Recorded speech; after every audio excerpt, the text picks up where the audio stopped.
Basic Principles of Marxism-Leninism. A Primer. José María Sison. Basic Principles of Marxism-Leninism, a primer was written by José María Sison when he was in prison.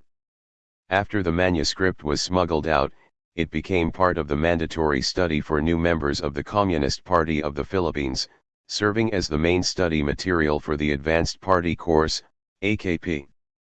Two aspects of this book make it important for study. Accuracy. First, its content continues to be valid and relevant, in spite of having been written 3 decades ago. Thus, by studying this book you will be able to grasp the development of Marxist ideology more deeply and with an up-to-date understanding.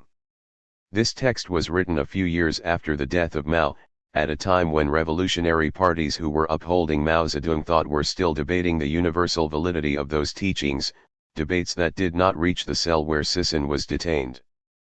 But while the goal of this study wasn't to formulate a synthesis of Mao's teachings, but rather to explain in a comprehensive and modern way the 3 component parts of Marxism, we can see that at that time Sison already had a clear understanding of what philosophical teachings of Mao were universal.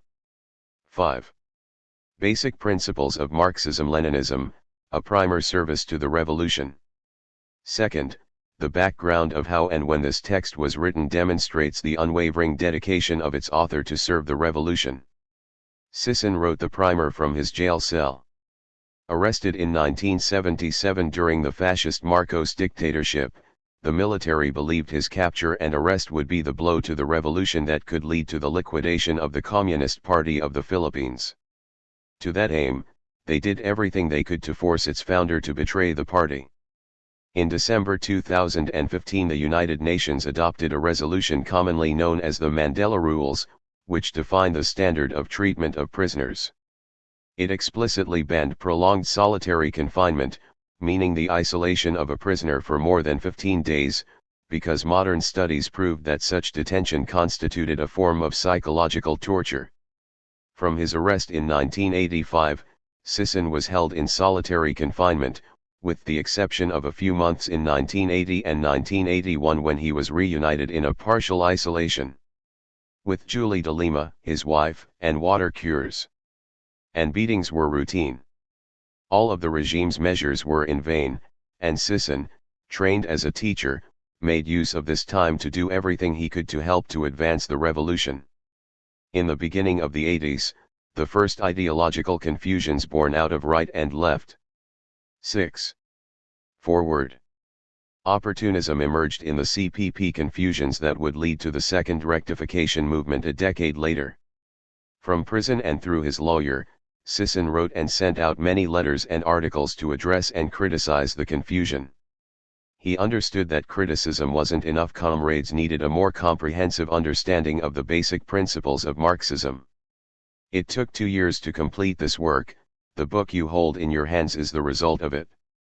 Released in 1982, Julie de Lima smuggled the text out of jail, and while its study was immediate and widespread, it was only in 2013 that the International Network for Philippine Study, INPS, officially released it in the 4th volume of the selected works of José María Sison, Detention and Defiance Against Dictatorship.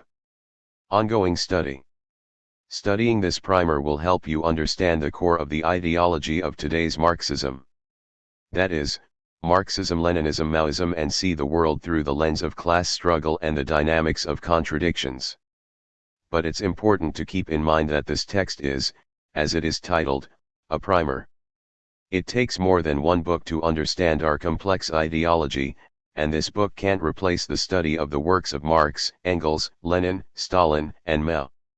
Moreover, each country has its own particularities that need 7. Basic Principles of Marxism-Leninism, a primer to be studied, analyzed, and tested in practice. If you wish to pursue your study to understand more of the history of Marxism, we recommend Marxism-Leninism Maoism, basic course written by the Communist Party of India, Maoist, and the 5 Golden Rays and 5 Essays on Philosophy by Mao Zedong, which will help you to grasp communist principles and world outlook more deeply. We wish you a fruitful study. Red Spark Collective. 8. Introduction. Marxism is a comprehensive ideology, ranging from philosophy to strategy and tactics. It seeks not only to interpret the world but to change it. It is acclaimed as universal, serving as guide and general method of cognition and practice in both natural and social sciences. It is a system of ideas or ideology that guides the organized conduct of the working class and the people as well as proletarian parties and states in building socialism and carrying out the anti-imperialist movement. This ideology has inspired and impelled the rapid social, economic, scientific and cultural progress of socialist countries in a matter of a few decades. It has adherents of no mean magnitude and significance in the Third World and in the capitalist countries. In summing up Marxism, Lenin cited philosophy, political economy, and socialism as its three basic components. Describing Marxism as a development of revolutionary theory and practice on the high road of civilization, he pointed to the fact that Marx and Engels based themselves on the most advanced sources of knowledge during their time. Marx and Engels applied their critical creative faculties on German philosophy, especially on the materialist Feuerbach and the idealist Hegel, on British political economy, especially on the Classe 11. Cal economists Adam Smith, David Ricardo, etc., and on French social science, especially on the democratic revolutionaries and utopian socialists. In pointing to political economy, specifically Das Kapital, as the core of Marxism, Lenin clearly recognized its significance as the most profound explanation for an entire historical epoch, that of capitalism. Marx explains the emergence, development, and maturation of capitalism in a comprehensive and thoroughgoing manner. Up to the present, the theory and practice of Marxism is known to have undergone three stages of development. The first stage covers the period when Marx and Engels clarified the laws of motion in free competition capitalism that led to ever-increasing concentration of capital, and when revolutionary activities, not even led by communists or Marxists, ranged from the 1848 revolutions through Marx's ideological leadership in the International Working Men's Association, First International, to the first successful armed revolution of the proletariat, the Paris Commune of 1871, which lasted for over 2 months.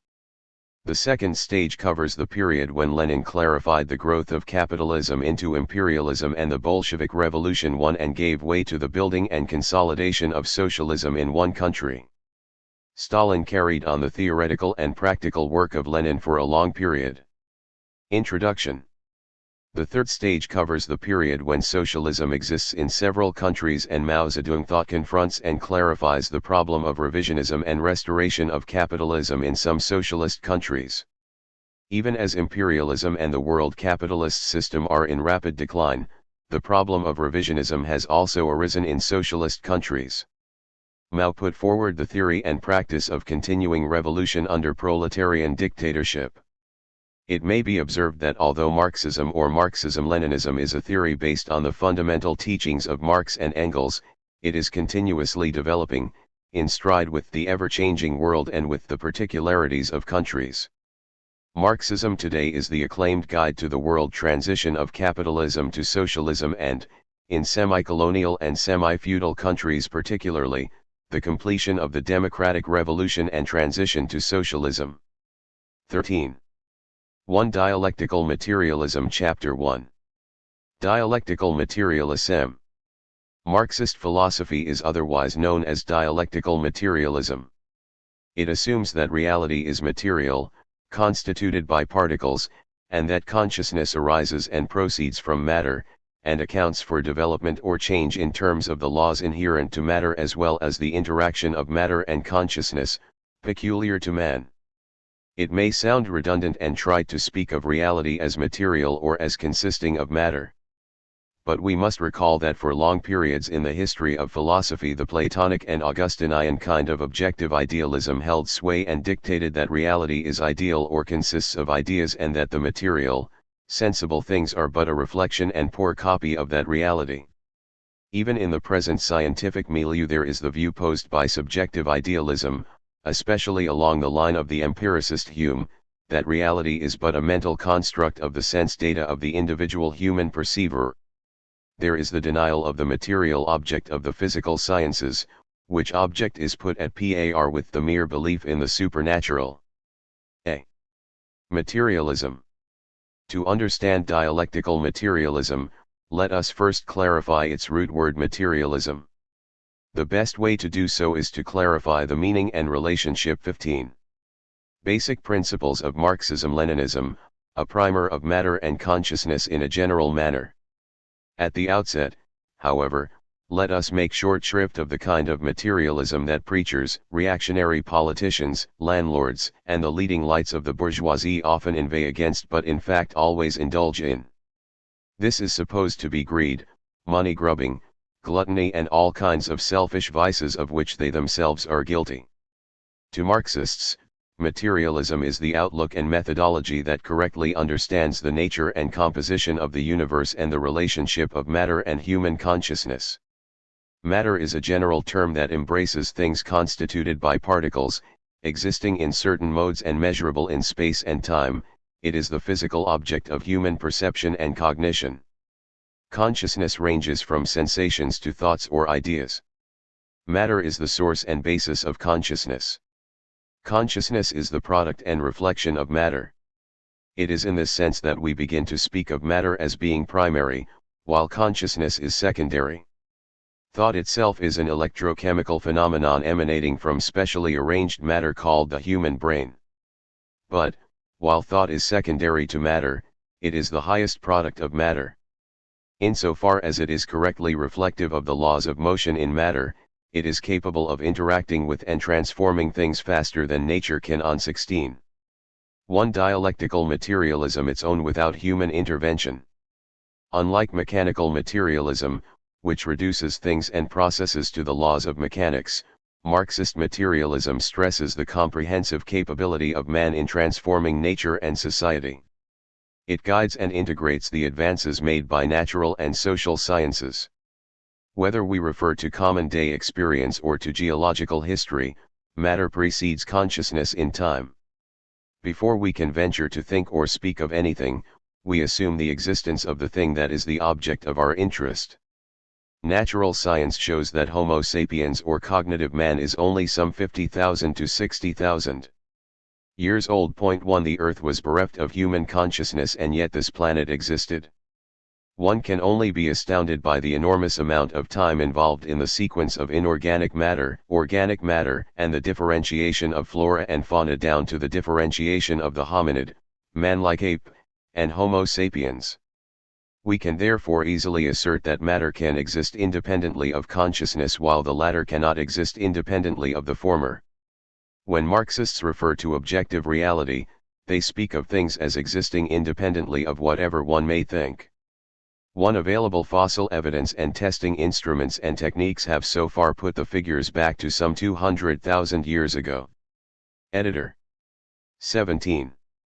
Basic principles of Marxism-Leninism, a primer. It is common notion that matter is finite while consciousness is infinite. It results from a failure to distinguish correct from incorrect ideas. Correct ideas are a reflective approximation of objective reality. They cannot go beyond the material facts. They tend to trail behind the material events or phenomena. 2. Even fantasies are a mere distortion of reality or jumbling of parts of reality. The idea of an infinite self-subsistent supernatural being has been invented in the same manner as Walt Disney's Mickey Mouse. If one studies the history of the various religions, one cannot fail to see the concept of the supernatural as a mythological creation of human imagination. The four major religions existing to this day maintain values that belong to the slave society. These were perpetuated as the suffocating ideology of feudal societies. While Marxism philosophically opposes religion, it politically tolerates it in the recognition that superior scientific ideas will prevail in the long run through persuasion, social practice, and the benefits of science and technology. Marxism carries over from liberal democracy the principle of upholding the freedom of thought and belief. 2. For a further discussion on pre-Marxist materialism and idealism, refer to Appendix 1, Editor 18. 1. Dialectical materialism. B. Materialist dialectics. Pre-Hegelian dialectics simply means argumentation in the abstract, or abstract argument counter abstract argument. This is exemplified by the Socratic dialogues as written by Plato and by the similarly metaphysical coordination and disputation of fixed ideas, dogmas, in theological circles. Materialist dialectics is the signal achievement of Marxism. Marx and Engels drew the most advanced and correct ideas from the best of idealist philosophy and materialist philosophy of their time, especially in Germany where philosophic activity was at its peak. They set Hegelian dialectics aright and put it on a materialist basis as partly indicated by Feuerbach. The result is an original and epoch-making advance in philosophy. Hegelian dialectics asserts that development is first of all the self-development of thought before it is realized in history or in the material world. What makes Hegel the most outstanding idealist philosopher is that he dynamized the arid, static, and lifeless dialectics of all previous idealism and took into account the development of the material world.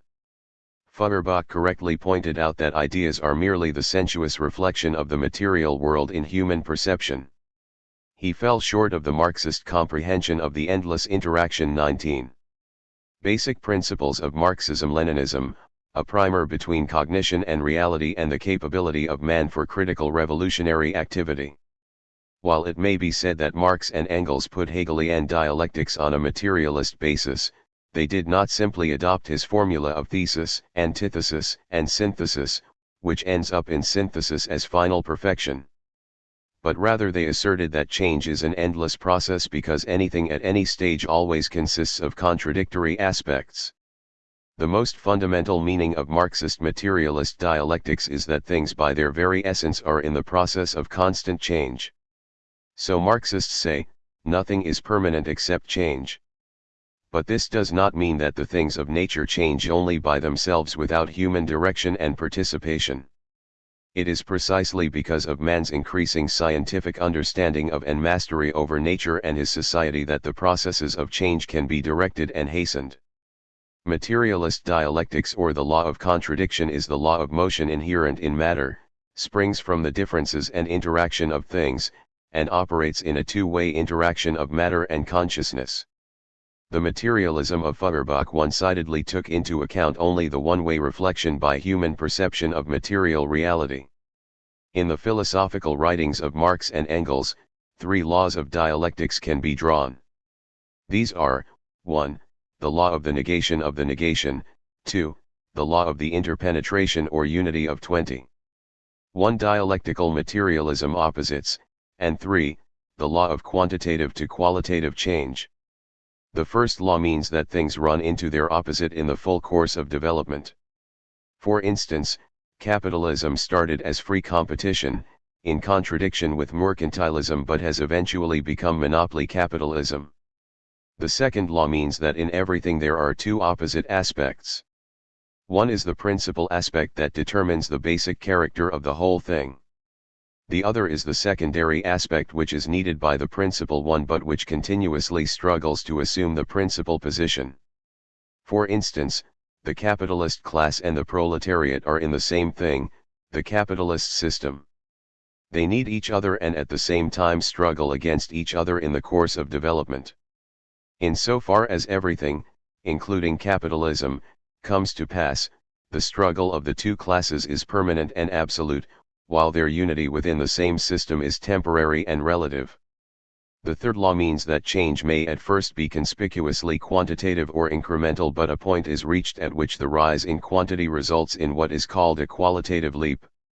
In other words, evolution precedes revolution. Reforms precede revolution.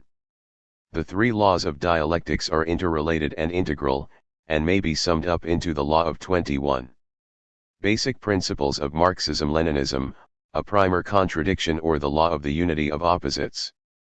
The law of contradiction is universal, it embraces all things and processes at every stage and phase of development. It is also particular in that there are specific laws of motion peculiar to different things, knowledge of which laws leads us to the appropriate methods of handling them. Everything has its principal and secondary aspects. In complex things and processes, there is one principal aspect, but among other several aspects there is always one next in importance which may be identified as the secondary aspect. For instance, in capitalist society, the capitalist class is the principal aspect and is most directly contradicted by the working class as the secondary aspect, even as there are intermediate classes and strata, making the whole situation complex. Several kinds of contradictions may be at work in the same thing or process. To determine the basic operation of the thing or process is to determine the principal contradiction and secondary contradiction. Thus, contradiction can be solved one after the other, and the solution of the principal contradiction or problem leads to the solution of the next. Contradictory aspects constitute an identity in the sense that they are bound either in cooperation or in struggle, under given circumstances, and also that if the secondary aspect replaces the principal one from the ruling position, strength merely 22. 1. Dialectical materialism passes from the former to the latter. See theory of knowledge. Social practice is the basis and source of knowledge. The latter is the reflection and approximation of social practice. However, knowledge gained from social practice leads to a higher level of practice, which in turn leads to a higher level of knowledge. The spiraling process is endless. Mao depicts this as advancing in waves. Social practice embraces three things: 1. Production, 2. Class struggle, and 3. Scientific experiment. All these involve the collective experience of large numbers of people. Production, the struggle to transform nature, began with the advent of man and has differentiated him from all other animal species. In all times past and in all times to come, man is ever involved in the struggle to understand and master nature for productive purposes and for widening his freedom. The general level of production determines the general level of knowledge and the kind of society possible. Class struggle arose with the advent of exploiting and exploited classes. Classless society, preoccupied mainly with the mysteries of nature, lasted for several tens of thousands of years. Class society is some 5,500 years if we base ourselves on the findings of archaeology, anthropology, and history. This kind of society is characterized by the APRO 23 basic principles of Marxism-Leninism, a primer-priation of the economic surplus, over and above subsistence of the mass of real producers, by a small section of the population. Consequently, it is characterized by the resistance of the deprived and exploited mass of real producers. One kind of exploiting class society after another arose and passed away. The slave system led to the feudal system. Each reigned for thousands of years. Capitalism arose from feudal society some hundreds of years ago. Presently, it is trying to perpetuate itself in the developed countries and spread to the underdeveloped countries where there are still significant vestiges of feudalism. Capitalism cannot last for as long a period as the previous social formations because it has created the very conditions and means for its relatively rapid supplantation by a non-exploitative class society, socialism. Science and technology for mass production have been greatly developed by capitalism. It is obvious that the masses through the modern means of large-scale production are capable of satisfying their needs and raising their cultural level, and yet so small a class, the capitalist class, maintains an exploitative social system that allows it to privately appropriate and accumulate the social wealth rapidly. Class struggle is far more accelerated now than at any stage in the history of civilization, especially because for the first time an exploited class struggle 24. 1. Dialectical materialism GLES not only for its own emancipation but also for that of other exploited classes and strata. Out of the intensified many-sided struggle between socialist and capitalist countries, among capitalist countries themselves, between the imperialist and developing countries, and the class struggle within every country, knowledge and material progress are making rapid strides. Scientific experiment had its rudimentary beginnings in slave society but was suppressed due to the hegemony of religious dogmas, especially in medieval times. Following the rise of humanist, as against divinist, ideas in the Renaissance, scientific experiment flourished in the 16th and 17th centuries. Since then the progress of science has accelerated astoundingly. According to Mao, the process of knowing basically involves two stages: 1, the perceptual or empirical, and 2, the cognitive or rational. Perceptual knowledge is one derived from the gathering of raw data or facts through sense perception and social investigation. Out of these some ideas can be formed to be brought back to and improve practice. Consequently, knowledge of a higher level can be drawn from this improved practice. Decisions, judgments, and stable conclusions would arise. These are called rational knowledge. This process is a continuous and spiraling one. While social practice is the basis and source of knowledge, it is also the testing ground and method for 25 basic principles of Marxism-Leninism, a primer verifying the validity, invalidity, or inadequacy of that knowledge. Practice guided and enriched by correct theory leads to the further development of theory. Truth can be derived only from the facts. But without letting the ideas rise to a higher level through social practice, these ideas remain narrow, one-sided, and fragmented. One runs into the error of empiricism. On the other hand, correct knowledge or proven theory can become rigid, lifeless and false when it stops to develop in accordance with changing conditions, or when new conditions and new facts are simply construed to fit old ideas in the manner of cutting the feet to fit into an old shoe. This is the error of dogmatism. Truth is both absolute and relative. It is absolute only in the sense that certain ideas are basically and stably correct in applying on a certain set of conditions. But because conditions keep on changing, truth, or correct ideas are also relative. There is no final, cut and dried formula for social transformation. Also in the physical sciences, Newtonian physics has had to advance to Einsteinian physics. The former retains a certain limited validity, but the latter has become the comprehensive explanation so far for physical phenomena. Marxism, as founded by Marx and Engels, would have become a lifeless dogma, were it not for its further development by Lenin, Stalin, Mao 26. 1. Dialectical materialism and other subsequent thinkers and leaders in accordance with changing conditions. Marxism holds that the struggle for freedom is an endless one. Freedom is but the recognition of necessity and the ability to transform reality. Every development gives rise to new necessities and problems that man needs to master and solve if freedom is to be advanced. Even basically correct solutions lead to new problems at a new and higher level of development. There is no such thing as a society of final perfection. Such a utopia is an impossibility. Even after the final defeat of exploiting classes and those who wish to restore exploitation, even after a society of economic superabundance has been achieved, the infinitude of matter and complexity of relations continuously provide man with the problems to solve. There will always be a struggle between correct and incorrect ideas.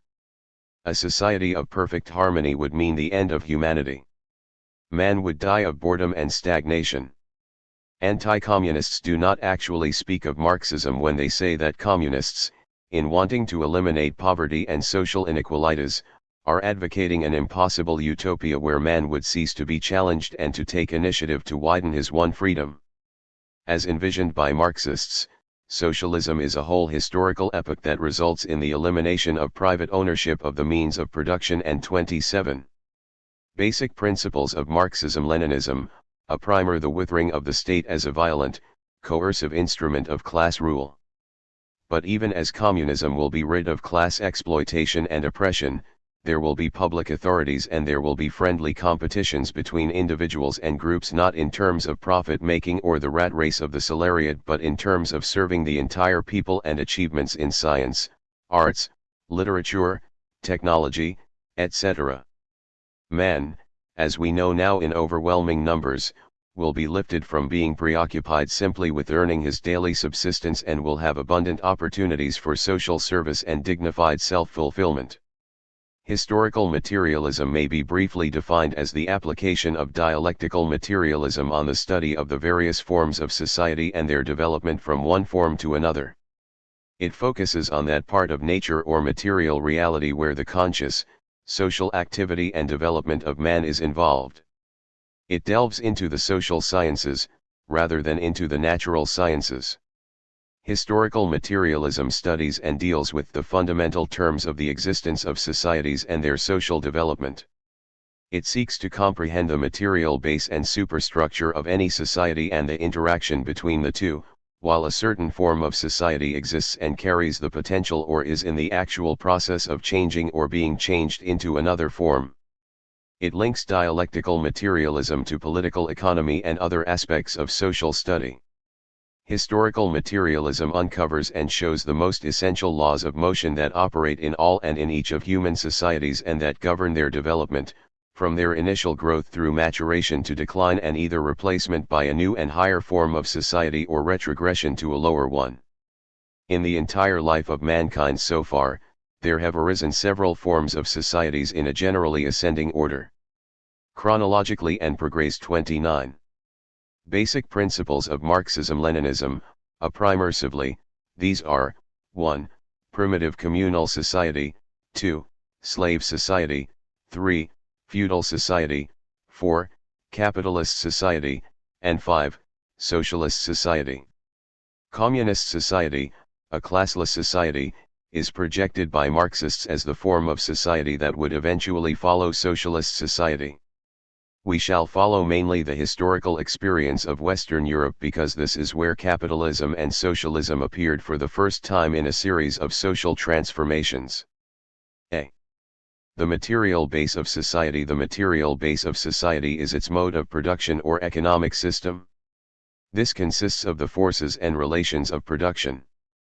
The forces of production include the means of production and the people in production. The means of production include the tools of production and the available natural resources which are the object of human labor. The people in production include the actual producers of wealth with a certain level of skills. The relations of production refer to the organization of production or division of labor, the common or private ownership of the means of production and the distribution of the products of labor. In primitive communal society, some simple division of labor existed, but such division did not yet evolve into classes of exploiters and exploited. It was in succeeding forms of society that classes 32 historical materialism have evolved. The division of labor did not only become sharper, but owing to the evolution to private ownership of the means of production, also an ever sharper division developed between definite classes of exploiters and exploited, and correspondingly in the distribution of the products of labor. In general, the forces of production determine the relations of production and may be considered primary. But at certain times, the relations of production play the primary role either in hastening or restricting the growth of the forces of production. In general, the mode of production as a whole determines the form of society, including the character of non-economic activities in the superstructure. However, such non-economic activities interact with and have a powerful influence on economic activities. We shall discuss this more when we study the superstructure of society. The full significance of the mode of production needs to be recognized. It is oftentimes taken for granted or deliberately obscured. No society whatsoever is possible without it. And such higher things in life as philosophy, politics, science, the arts and letters, lifestyle and the like cannot exist without the necessary material base supporting them. It is through production that man has differentiated himself from other animals and has steadily 31. Basic principles of Marxism-Leninism, a primer gained mastery over the spontaneous forces of nature. The prehensility of the hands, the acquisition of language and the development of the brain and thinking are the triumphs of man in tens of thousands of years of crude productive labor. According to progressive anthropologists, man made himself. This statement is made in repudiation of the myth in the Genesis that Yahweh created him whole and placed him at first in Eden without having to sweat and labor. The forces of production in primitive communal society were at an extremely low level. The Paleolithic savage society had for its most potent tools of production crude stones and was dependent on hunting, fishing, and picking fruit. Typically this kind of society consisted of a nomadic clan. It lasted for several tens of thousands of years before the Neolithic society could emerge. The Neolithic or barbaric society had for its most potent tools of production polished stones and the bow and arrow. Subsequently, it developed husbandry, tillage, basketry, pottery, the use of the cartwheel and the smelting of soft metals, tin and copper. Typically this kind of society consisted of a tribe. Social development accelerated, but society still lasted a few tens of thousands of years. The level of the productive forces was so low that it could not produce a significant surplus for so long. The smallness and limited productive capacity of society limited the surplus it produced. 32.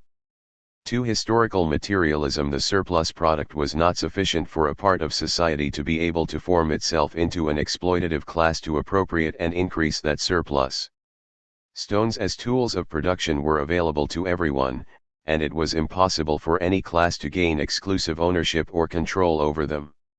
Although society had not yet divided into exploiting and exploited classes, it certainly was no paradise, as man had to contend with the harshness of nature only with crude tools. There may have been father figures, matriarchs, or leaders in clans or tribes, aside from priests or medicine men. However, these individuals did not comprise an exploitative class. They themselves had to take part in labor.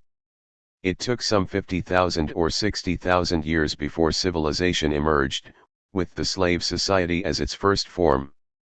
By civilization, we mean the existence of literacy, metallurgy, and class-divided society. The earliest slave societies now known to archaeology, anthropology and history hark back to some 6,000 years ago. These include the Mesopotamian and Elamite societies, dating back to 3500 BC, Egyptian, 3000 BC, and Chinese, 2500 BC. As civilized societies, they had a significant degree of urbanization, and they left written records and artifacts of culture far superior to that of the primitive communal society. At least, they consisted of intertribal nations. Earliest evidence available on the making and 33. Basic principles of Marxism-Leninism, a primer use of a hard metal, bronze, an alloy of tin and copper, as tools dates back to 3000 BC. Evidence available on the early use of iron tools dates back to 1050 BC. Bronze and iron tools became the most potent tools of slave society, especially for agriculture and construction. These could not yet be produced abundantly and thus easily lent themselves to private ownership by a definite class. The private ownership of the means of production was also extended to the ownership of men and women as slaves, as beasts of burden. At first, this was a progressive development from the old barbaric practice of simply killing off serious offenders in society and captives of war.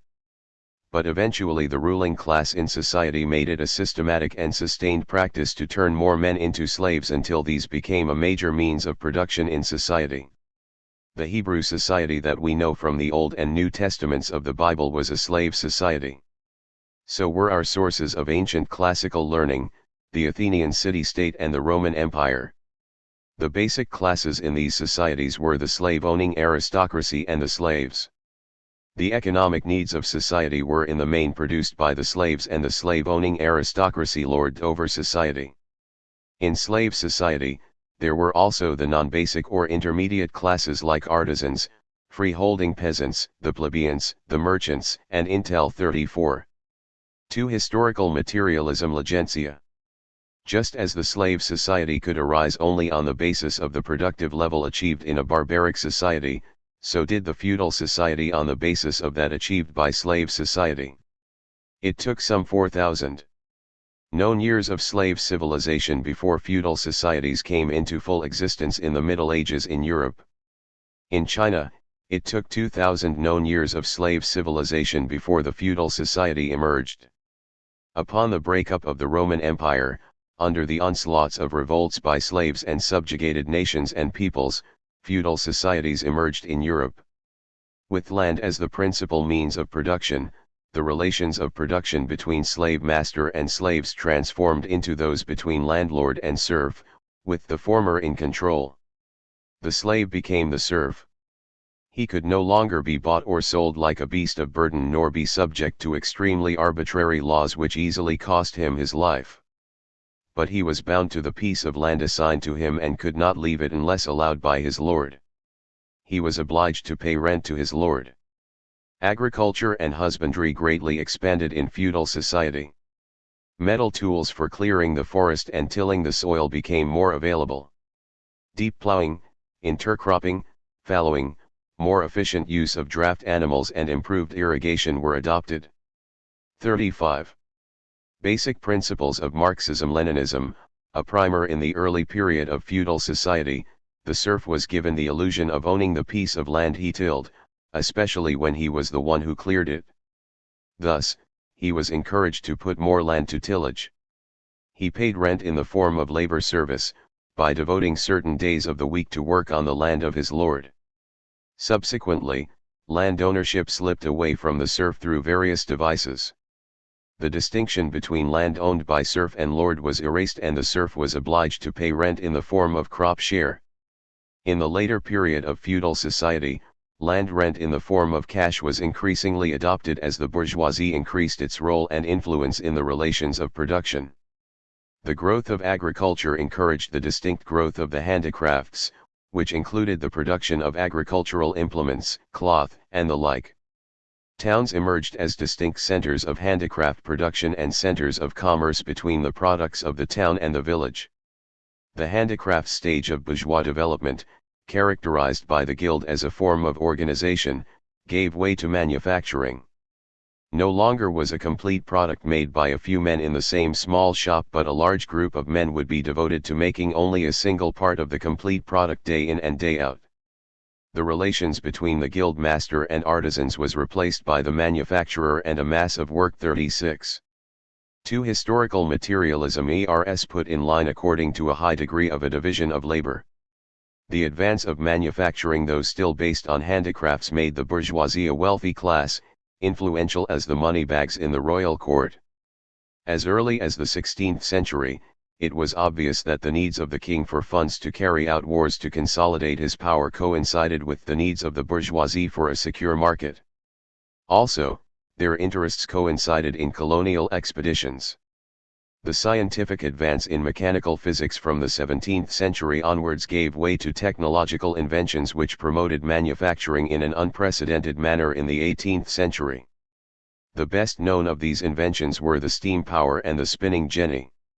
The bourgeoisie found the feudal mode of production too restrictive and wanted to change and control the relations of production. The French Revolution brought the bourgeoisie to power for the first time in history. By the 19th century, the bourgeoisie had already come into full control of the relations of production in several countries in Europe. Either the landlord class had to compromise for gradual dissolution or be destroyed outright by political upheaval. This class could linger on in Europe, unable to resist absorption into the capitalist economy. The advance of science and technology became 37. Basic principles of Marxism-Leninism. A primer even more rapid in the 19th century. It gave rise to what is now often called the Industrial Revolution. Large-scale machine production or mass production became the dominant characteristic of the economic system in a number of European countries. The new powerful means of production were owned by the capitalist class, and the mass of industrial workers or proletariat increased in order to build them up. The relations of production were one basically between the capitalist class and the proletariat, and the former was in control of it. The Communist Manifesto in 1848 noted that the material achievements of capitalism outstripped in a very short period those of all previous civilizations by so many times. It also pointed out that a world economy had arisen, with the capitalist countries capable of bombarding all backward countries with the commodities of capitalist production. But the fundamental message of the manifesto was that the capitalist class had also summoned to life its own gravedigger, the proletariat. Capitalist society was increasingly being divided into two great camps, that of capital and labor. For the first time in the history of mankind, an exploited class had arisen with the capability not only of overthrowing the class that dominates it but also of linking up with other exploited classes in a struggle for emancipation in order to build a new socialist society. 38. 2. Historical materialism. In presenting the internal laws of motion of capitalism and its course of development, Marx did his greatest work in Das Kapital, which we shall deal with in a later chapter. In the large terms of historical materialism, Marx and Engels pointed out the social character of the means of production, which in the first place is congealed labor, and the private character of appropriation by the capitalist class. Marx uncovered the extraction of surplus value, unpaid value of labor above paid labor or wages, which leads up to the compelling accumulation of the means of production or productive capital in the hands of the capitalist class and the consequent relative crisis of overproduction. As a result of this, the workers are compelled to stand up and struggle for their class interests, at first through trade unions and subsequently through political parties. Just before the end of the 19th century, capitalism grew into monopoly capitalism in certain countries. Increasingly, in the 20th century, it found in the export of capital aside from commodities the solution to the overconcentration of capital.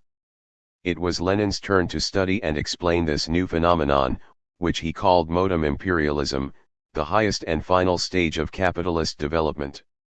He said that just as the old form of capitalism led capitalist rivalries to break out into wars, modern imperialism would lead to more bitter rivalries. 39. Basic Principles of Marxism-Leninism, a primer breaking out into larger wars. But these wars, he pointed out, are self-defeating and would lead to social upheavals and revolutionary civil war. He described modern imperialism as the eve of social revolution and called for turning war into revolution. The first inter-imperialist war, World War LL, resulted in the victory of the first socialist revolution in the weakest of imperialist countries, Russia. World War II resulted in the victory of socialism in several countries and the rise of national movements against imperialism and colonialism in the colonies and semi-colonies. In turning to modern imperialism, therefore, capitalism has merely temporarily postponed its demise in its home grounds and has made possible not only the worldwide anti-capitalist, anti-imperialist movement but also the rise of socialism. The socialist mode of production, in sharp contrast to the capitalist one, involves primarily the public ownership of the means of production. In the concrete circumstances of countries which have so far become socialist, however, there have been transitory concessions to private ownership of the means of production, especially in the case of the peasants and even some capitalist entrepreneurs. All strategic industries, ill-gotten productive bureaucrat assets, capitalist farms, and sources of raw materials are definitely nationalized at the inception of socialist society. Insofar as there are 42 historical materialism considerable vestiges of feudalism, it is both politically and economically wise to carry out bourgeois democratic land reform. This means the free distribution of land to the peasants. Over a period of time, their individual ownership would be raised to the level of cooperative or collective ownership. The process of dissolving private ownership of land among the peasants is smoothed by education, the introduction of farm machines and other modern means, the development of localized industries and the increased capacity of the national industries to absorb those that may be displaced from the farms. However, in collective farms, small private plots are allotted to peasants for gardening to serve home use, private taste, and some amount of localized exchange. Concessions to some private capitalist entrepreneurs and even private traders are usually more short-lived than those extended to peasants.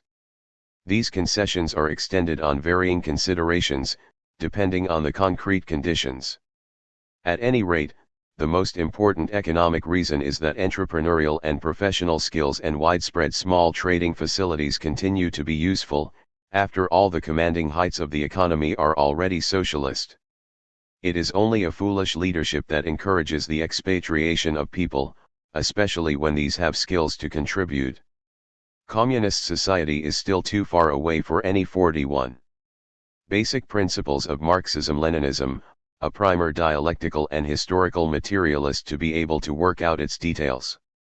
It is enough to know the basic principles and outline of the communist future. Although some writings of Marx and Engels state that socialism is the first stage of communism, Lenin, favored by further proletarian revolutionary experience, said that socialism would take an entire historical epoch. At any rate, we can say that the socio-economic, political, and cultural achievements of socialism prepares the way for the communist society. In socialist society, private profit ceases basically and then completely. But social profit takes its place. In the critique of the Gotha program, Marx thoroughly debunked the idea of the equal distribution of the fruits of labor as too simple-minded and nonsense. In the socialist mode of production, the income above wages will be allotted in the following manner: 1. The expansion of productive capacity, not just simple reproduction of capital or simple replacement of depreciation. 2. Increased fund for public welfare, public housing, public transport, nurseries, hospitals, schools, theaters, libraries, parks, recreation facilities, etc. 3. Administration, and 4. Defense.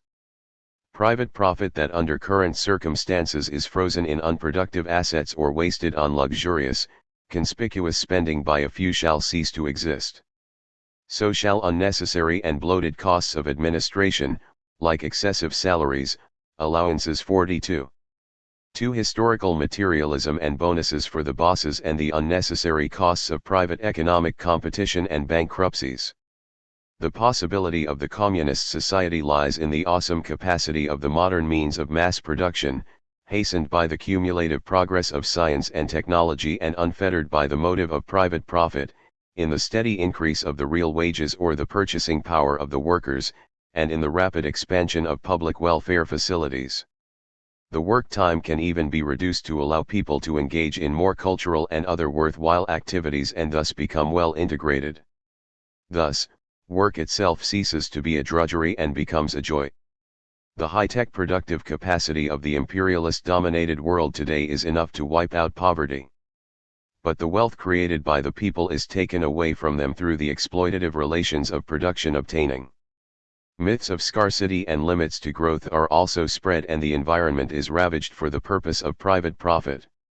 If the United States of America were to turn socialist today, it will not only permanently eliminate its problem of unemployment and poverty for a considerable portion of its population, 20%, but will facilitate and accelerate the growth of other countries by several folds. Anyhow, high technology accelerates the crisis of overproduction in the world capitalist system. 43. Basic principles of Marxism-Leninism, a primer, and creates at a faster rate the conditions for the people's resistance to imperialism and neocolonialism and for the irrepressible advance of socialism through the twists and turns of history. The capitalist relations of production are becoming more and more incapable of containing the growth of the forces of production. b. The superstructure of society. The superstructure of society consists of the ideas, institutions, and fields of activity above the mode of production. Philosophy, the arts and sciences, politics, economic theory, jurisprudence, religion, morality, and the like belong to the superstructure. The institutions, personnel, and activities in the superstructure are maintained by the surplus generated by the mode of production. The superstructure is founded on the mode of production. The former reflects the latter. In general, the material base of society determines superstructure.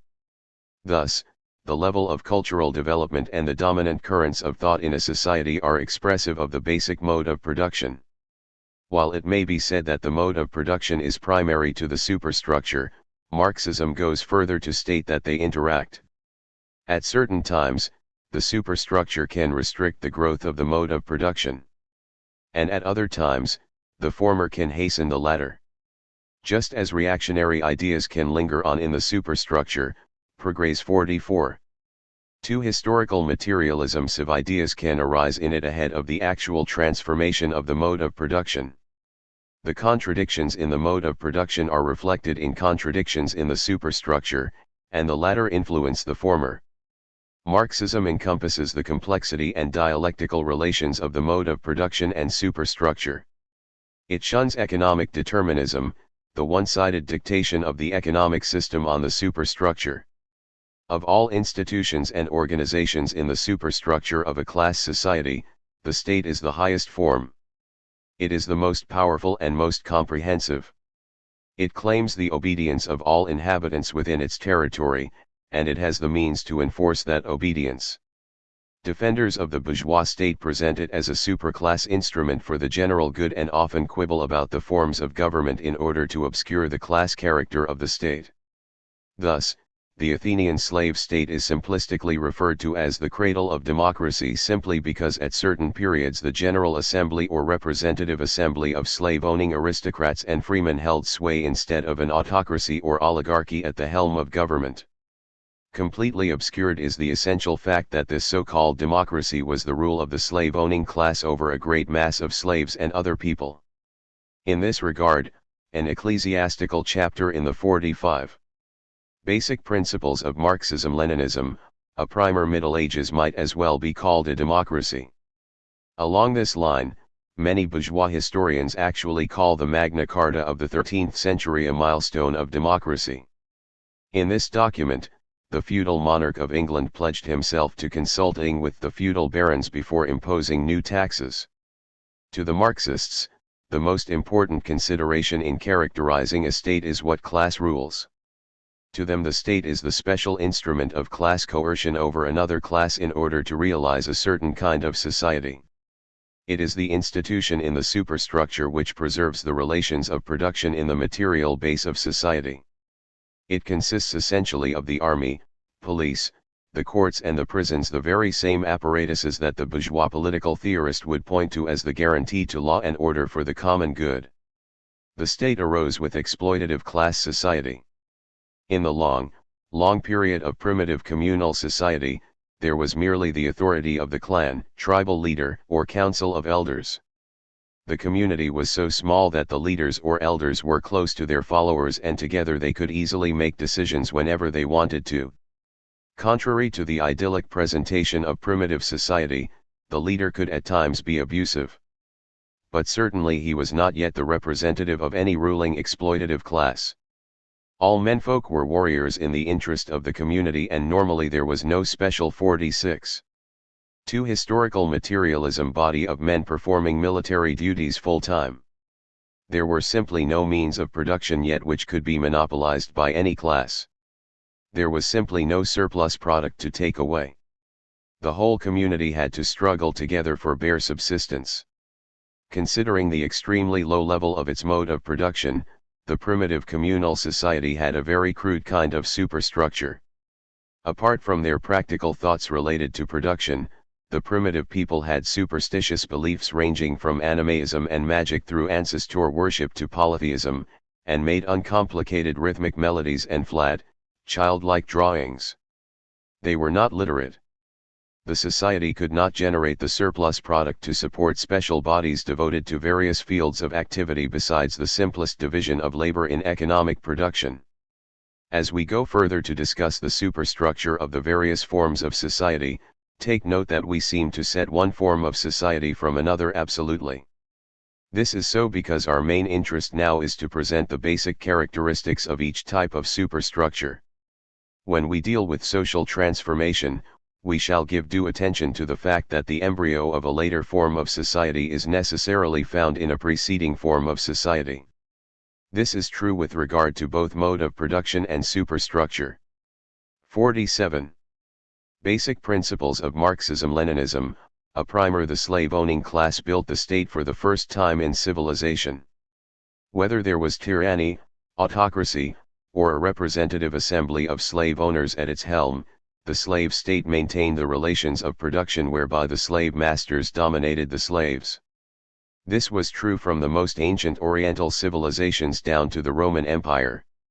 As a coercive instrument of class rule, the slave state saw to it that the exploited class of slaves was constantly replenished by people who could not pay their debts, violated laws against property and persons, or were captured from other communities. The slave state also went into empire building for the purpose of getting slaves, booty, and tribute. These empires ranged from the small one, wherein one city-state dominated a few others, to the vast one of the Romans. With society already capable of creating surplus product, distinct institutions and activities in the superstructure developed. Such groups of individuals as politicians, scribes, administrative officers, priests, philosophers, master builders, poets, painters, sculptors, other artists, and professionals arose mainly in the service of the ruling system. For brevity, let us cite only the most outstanding achievements of slave society with great influence in the Western tradition. The Hebrews put forward through the Old and New Testaments most vigorously the concept of monotheistic really 48. 2. Historical materialism Jun, an advance on highly irrational polytheism and emperor worship. The Greeks gave natural philosophy, great works of poetry, especially the epic and drama, and excellent architecture. The Romans merely elaborated on the cultural achievements of the Greeks but raised to a new and higher level the art of administration and jurisprudence. The feudal societies that emerged from the collapse and fragmentation of the Roman Empire had, of course, the feudal state as the main feature of their superstructure. As the emancipated peoples and slaves settled down and developed a feudal mode of production, the feudal state arose to maintain the relations of production whereby a hierarchy of landed aristocrats lorded over the masses of serfs and other people. A striking feature of the superstructure was the ideological monopoly enjoyed by the Catholic Church. During the overthrow of the Roman Empire, Christianity had managed to be on both sides of the conflict. It was the state religion of the empire since the 4th century, and Christian missionaries were deployed among the subjugated nations and peoples. Bereft of any ideology or culture higher than that of their adversary, the subjugated peoples adopted Christianity. Thus, Christendom prevailed in Europe. The Catholic clergy cultivated the union of church and state and likewise the idea that God is the source of authority. They advised the 49 basic principles of Marxism-Leninism, a primer dal rulers, and instructed the children of the royalty and nobility. The ecclesiastical organization was even more extensive than the administrative system of the state. The parish was based on the village and the priests were in ways depended on for certain functions of government, especially tax collection. In cooperation with the church, the secular rulers had to contend not only with the clergy within society but also the papacy seated in Rome. Except for certain periods of extreme corruption, debauchery, and loss of authority, the papacy was the effective international power arching over the feudal societies. The empire of Charlemagne was a flash in the pan. The Holy Roman Empire existed from the 10th century to its end in the 16th century. It was a farcical copy of the original Roman Empire in the long run, but it nurtured the European feudal states under the canopy of Christendom. In the first half of the Christian millennium, from the 5th to the 10th centuries, the Church concentrated on catechism. The highest level of education was available only to monks, and it consisted mainly of the study of the Bible. Except for what served the Christian ideology, the philosophical, proto-scientific and literary works of Greece and Rome were suppressed. As Engels would say, natural philosophy was subordinated to theology. What was most cherished in philosophy was metaphysics. To be pre-50.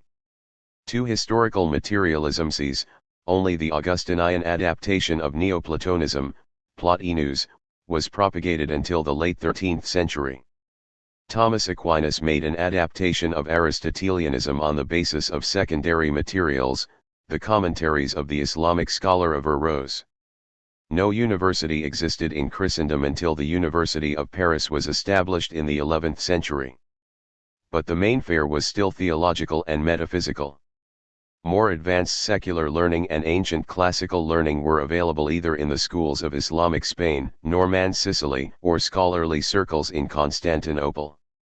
The Roman Catholic monopoly of the superstructure in all societies of Western Europe was eventually undermined by the increasing virulence of the conflict between state and secular interests, the Italian Renaissance which promoted secular humanist literature emulating pagan works of the past, the Reformation and rise of Protestant movements, the rise of scientific investigation and, of course, the rise of the manufacturing and commercial bourgeoisie. To the extent that the capitalist mode of production took hold of certain parts of Europe, the germinal bourgeoisie were conceded political rights by the feudal authorities. This occurred in divided Italy, where cities which economically benefited most from the religious crusades and Mediterranean trade became republican communes and were responsible for their own economy and defense, as early as the 13th century. 51. Basic Principles of Marxism-Leninism, a primer. But it was first during the Civil War in England in the 17th century that a flourishing bourgeoisie made a powerful bid to acquire its own political power in a major European country. The French Revolution was eventually the culmination of the long-drawn efforts of the bourgeoisie to gain state power for itself. Against an extremely resistant nobility and clergy, the bourgeoisie together with the other classes of French society went on to overthrow feudal power. Revolutionizing the feudal superstructure, the bourgeoisie promoted subjective idealism, empiricism in England and rationalism in the continent, the idea of rational, secular, and scientific enlightenment and progress, liberal democracy, under such slogans as liberty, equality, and fraternity, and the separation of church and state, and the economic theory of free competition, an advance on mercantilism, whereby the feudal monarch and the national bourgeoisie worked hand in hand through state trading monopolies and concessions to the bourgeoisie. The West European bourgeoisie took advantage of the workers' armed uprising in 1848 to trounce feudal power on a wide scale and at the same time suppress the working class and carry on the Industrial Revolution further. After getting hold of state power, the bourgeoisie used it to control the working class and suppress any resistance to capitalist exploitation. 52. To historical materialism compromising with a landed aristocracy on the wane, the bourgeoisie reverted to old ideas and recanted on its blasphemies against church and religion. Of course, it continued to avail of science and technology in pushing the growth of productive forces. But even in this regard, the advance of science and technology has been subordinated to and restricted by the process of maximizing profit. Productive forces have been destroyed repeatedly via the economic crises and wars, not to speak of the wasteful consumption in boom times which induced every consequent crisis. In the imperialist era of capitalism, in the midst of which we are, individual freedom and free enterprise are still the catchwords of the capitalist class in its prevailing theories and propaganda. But the fact is that whole masses of individuals, the proletariat and other exploited classes, are being oppressed and exploited by capitalist states and their client states. It is monopoly capitalism and not free enterprise that actually rides roughshod over the people in the capitalist world. In comparison to the superstructure of feudalism, that of capitalism is definitely more advanced. Under feudalism at its best, education was available only to the children of the nobility and the bourgeoisie in schools run by clerics. Under capitalism, there is universal public education in the elementary grades or even up to high school and also state universities, and there are all sorts of non-sectarian 53. Basic Principles of Marxism-Leninism, a primer. Private schools at every level. The media of information and education have also vastly expanded through the advance of science and technology. The needs of the capitalist mode of production are met by the superstructure, in terms of training more men and women in the various professions. This is not only to enhance production for profit directly or indirectly but also to throttle or mislead the exploited classes. While the upper classes of society in the capitalist world have a cosmopolitan character, the kind of pop culture dished out to the masses consists of trivial works that promote the individualistic values on money grubbing, sex and violence. This totalitarianism of the capitalist class over the exploited masses in the field of culture is touted as the hallmark of freedom. It is counterposed to the revolutionary ideological and political unity of the exploited masses. The inhabitants of the economically advanced capitalist society today can boast of a lifestyle and flashy possessions far above the income level of the workers and peasants and even the lower and middle classes in the colonies and semi-colonies. But it should be noted that the ability of American workers to get creature comforts, often on mortgage, rests on the imperialist exploitation of other nations, while the crisis of overproduction and capital overaccumulation does not yet result in economic stagnation and massive unemployment even in capitalist countries. 54. 2. Historical materialism. An unprecedentedly grave economic crisis is now occurring in the capitalist mode of production. This is reflected in a growing crisis in its culture. There is huge waste of resources and serious threats to mankind in the rivalry and arms race between an imperialist and social imperialist power, cutthroat competition among the capitalist countries, the demands of the third world countries and people for emancipation and development. All these are putting every capitalist country in dire straits. Socialist society has arisen only a few decades ago, in 1917. But it has chalked up material productive achievements that took the bourgeoisie several centuries to make. On the basis of this, a socialist superstructure is flourishing. Even in the Soviet Union, which has retrogressed into state monopoly capitalism, it cannot be denied that what it previously achieved through socialism is so great as to enable it to continue confronting the United States in the Cold War.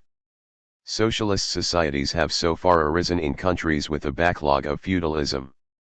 Thus the socialist states have taken the form of people's democracy, with the alliance of workers and peasants as the main political base.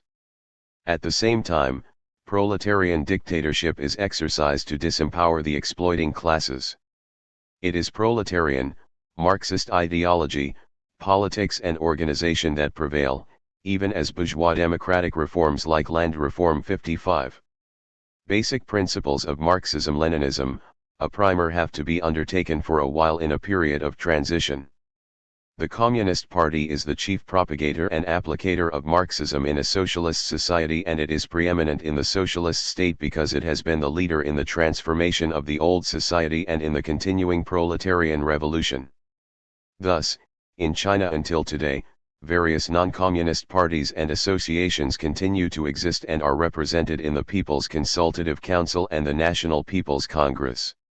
All the freedoms formally guaranteed in a liberal democratic constitution are carried over into a socialist constitution, with the crucial difference that the proletarian dictatorship and the basic alliance of the working class and peasantry are upheld, and the bourgeoisie and the landlord class are deprived of the freedom to exploit and oppress the people under the guise of individual freedom and the right to own property, including the means of production.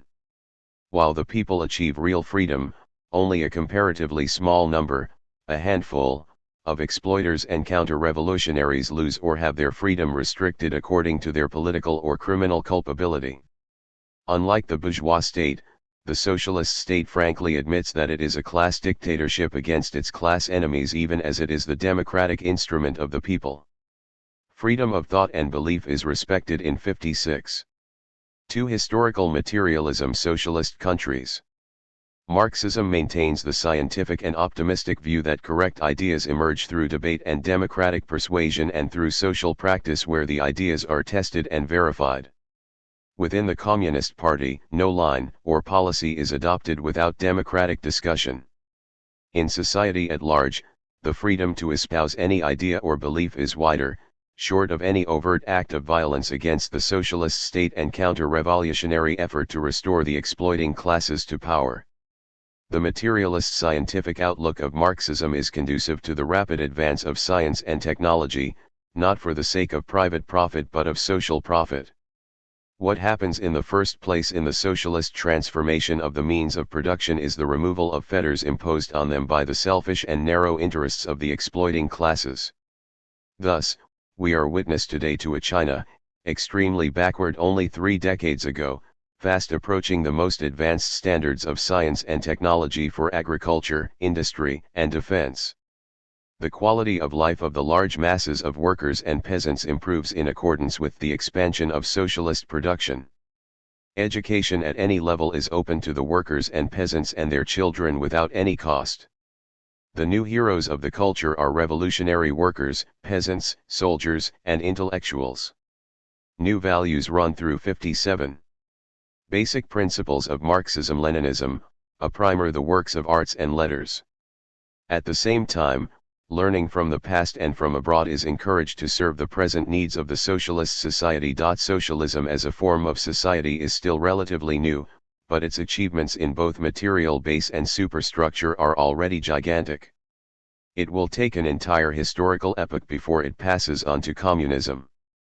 We can also say that socialism will outlive its purposes, the historic mission of the proletariat, at an accelerated rate when modern imperialism shall have been defeated.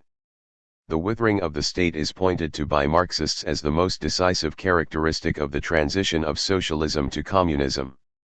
So long as imperialism exists and so long as there is still an internal danger of capitalist restoration, socialist societies cannot be expected to let down their guard and dissolve the instruments of coercion by which the proletariat can keep down and eliminate the bourgeoisie as a class.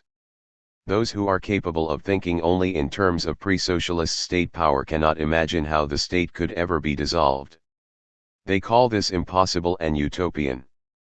What compounds their ignorance of the Marxist definition of the state as a class instrument of coercion is that they think unfairly that Marxism prescribes the end of all authority in communism. That is not Marxism but anarchism. We can say in the most general manner that 58.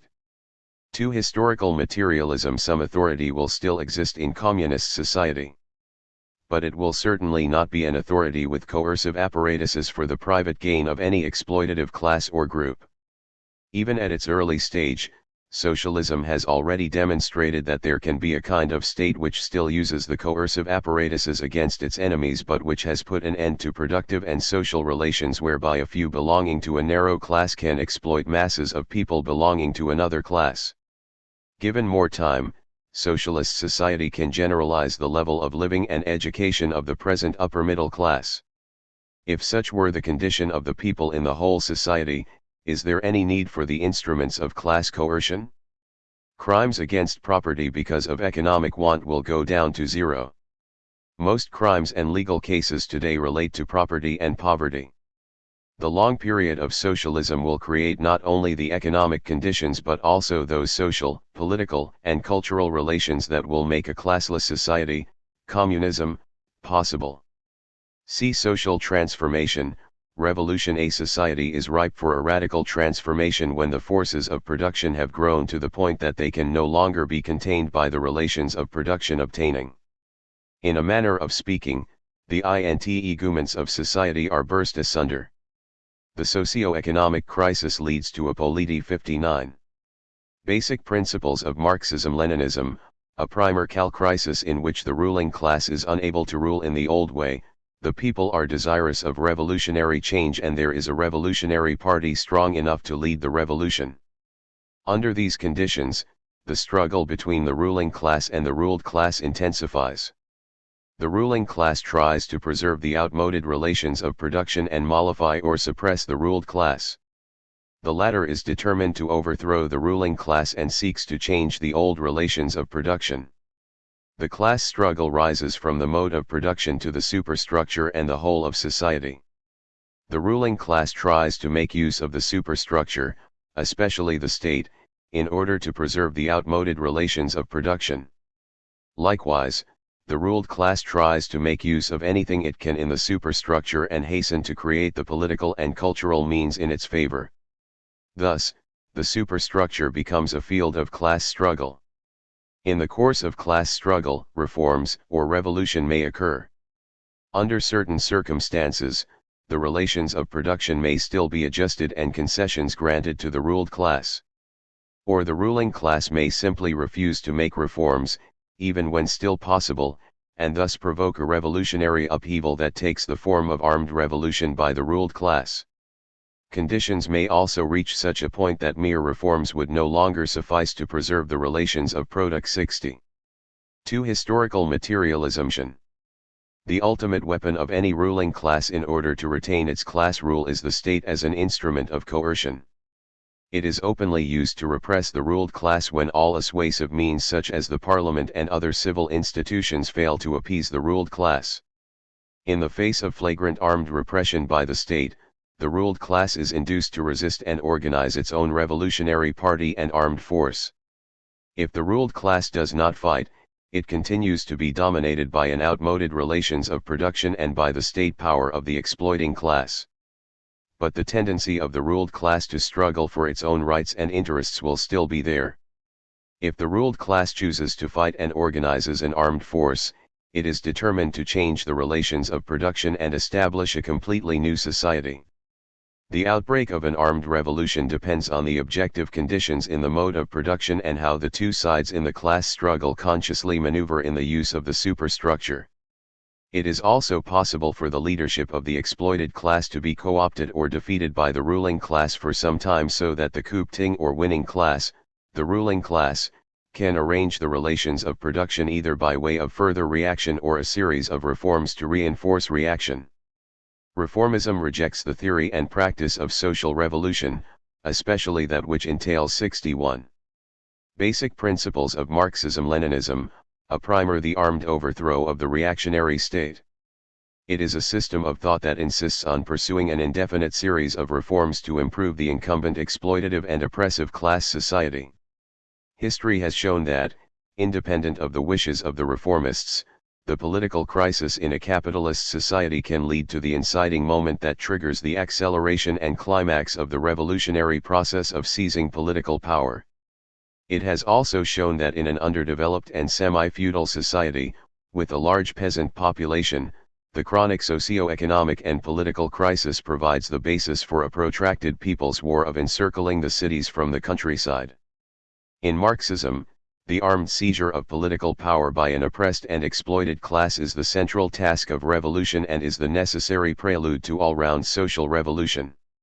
Without political power in its hands, the proletariat cannot make the social revolution. This social revolution involves essentially the total transformation of the relations of production.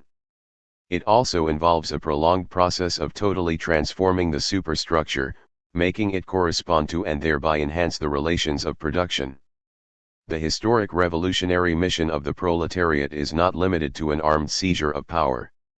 It extends over a long period of struggle from the change of political power to the period of socialist revolution and construction until the dawn of 62. 2. Historical materialism. Communism. It is bourgeois or feudal confusion of mind or misinterpretation of Marxism to narrow down social revolution to a mere spasm of violence. The Marxist understanding of revolutionary violence as the people's sovereign right against oppression is no different from that of the liberal democrat. Such right is always implicitly or explicitly upheld in liberal democratic constitutions. The only difference lies in the goals. The Marxist wants socialism and the liberal democrat wants capitalism. Social revolution is a conscious mass undertaking. Marxism rejects a number of false theories in this regard. Among them are the theory of mechanical inevitability, the theory of spontaneous masses, and the theory that great individuals rather than the masses make history. The theory of mechanical inevitability puts the ruled class in the passive position of not consciously doing anything to change the relations of production because it is the growth of the productive forces that will inevitably change the relations of production. What is obscured by this theory of mechanical inevitability is the fact that the ruling class has a prior conscious control not only of the relations of production but also of the superstructure. It can one-sidedly prolong the relations of production if the exploited class does not make effective raises. 63. Basic principles of Marxism-Leninism, a primer. Tense. This explains why as late as the 16th century onwards master-slave relations in the Americas could exist side by side with lord-serf relations as well as with capital-labor relations.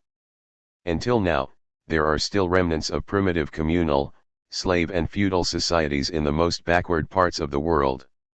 In many colonies and semi-colonies, feudalism and semi-feudalism persist on a large scale. The theory of spontaneous masses posits that the ruled class without any conscious leadership and without a definite ideology, program, and organized strength can transform society into a new one. This is an anarchist notion.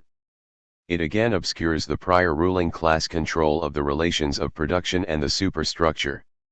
To say the least, the unorganized masses are eventually rendered helpless before the highly conscious and highly organized ruling class, which is in command of a large number of armed personnel that can prevail over spontaneous mass uprisings. The direct opposite of the theory of spontaneous masses is the theory that great individuals rather than the masses make history. The Marxist view is that the people are the motive force and makers of history and that great men as leaders are at best representatives of great mass movements. The brilliance of leaders can help hasten the advance of a movement, or the loss of such leaders can delay such an advance. But so long as a 64. 2. Historical materialism conscious, well-organized mass movement exists, a structure of leadership can replace a leader as soon as he falls or is lost. Marxism requires both correct leadership and mass participation in the making of revolution. When they speak of the people as the motive force and makers of history, Marxists mean a single leading class and the other exploited and oppressed classes rising against the ruling class. The leading class must be able to rally under its leadership other classes and strata against the ruling class. Broad organizations and groups of various interests are aroused and mobilized against the ruling class. And the Revolutionary Army enlists fighters from the broad ranks of the people.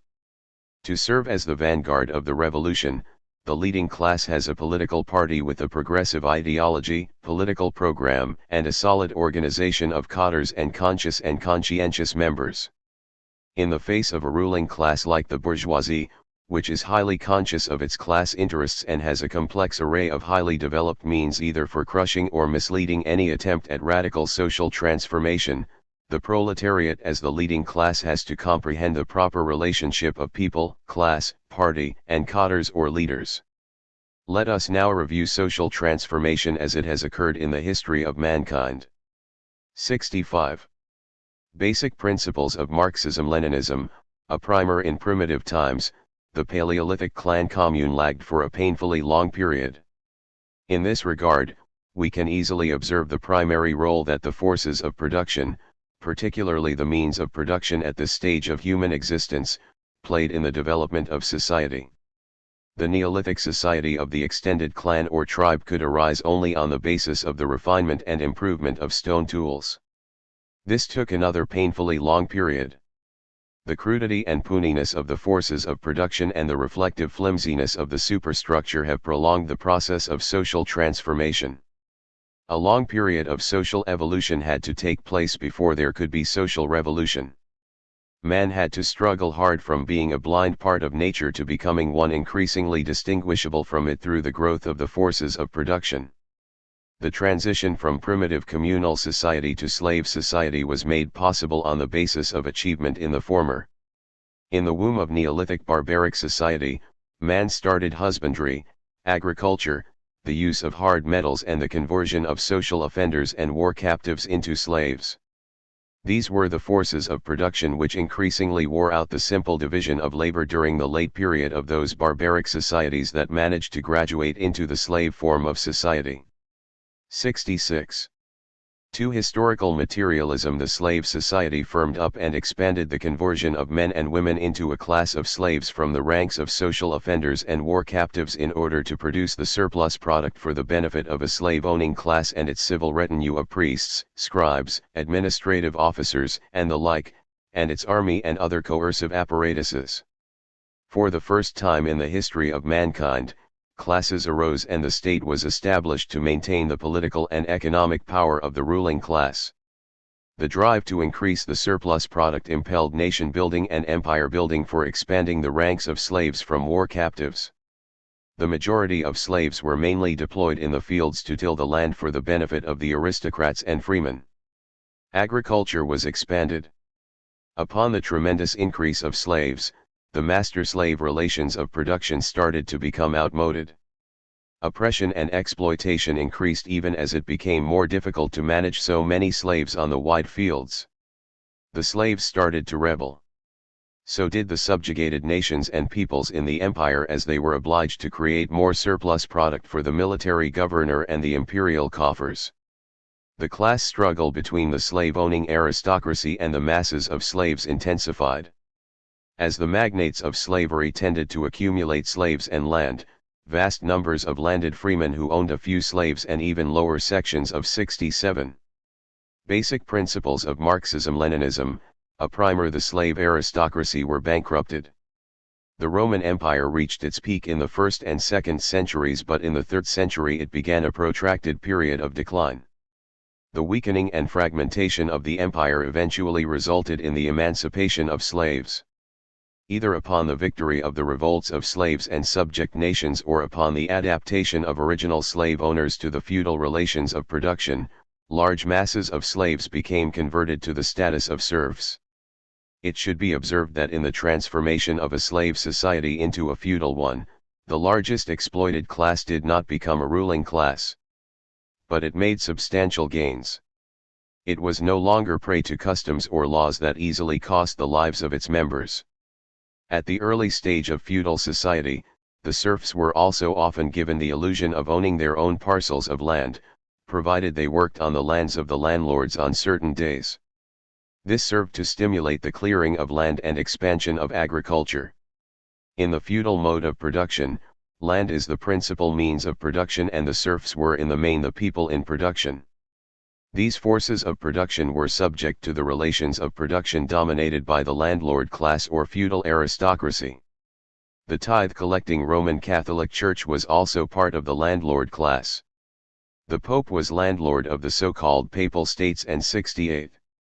To historical materialism, the monastic orders and parishes owned land in the European states and colonies.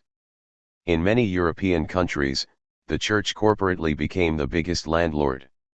Though several feudal states sprung from the ruins of the Roman Empire, they were dominated by a single interstate ideology and institution. That of Christianity. The Church and the state were the powerful forces in the superstructure of European feudal society. They united to defend the system against common foes, but they also had conflicts of interests.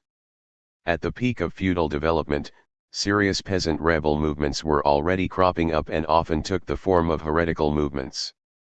The religious crusades at first tended to absorb peasant unrest and unify the monarchies in Europe under Christianity.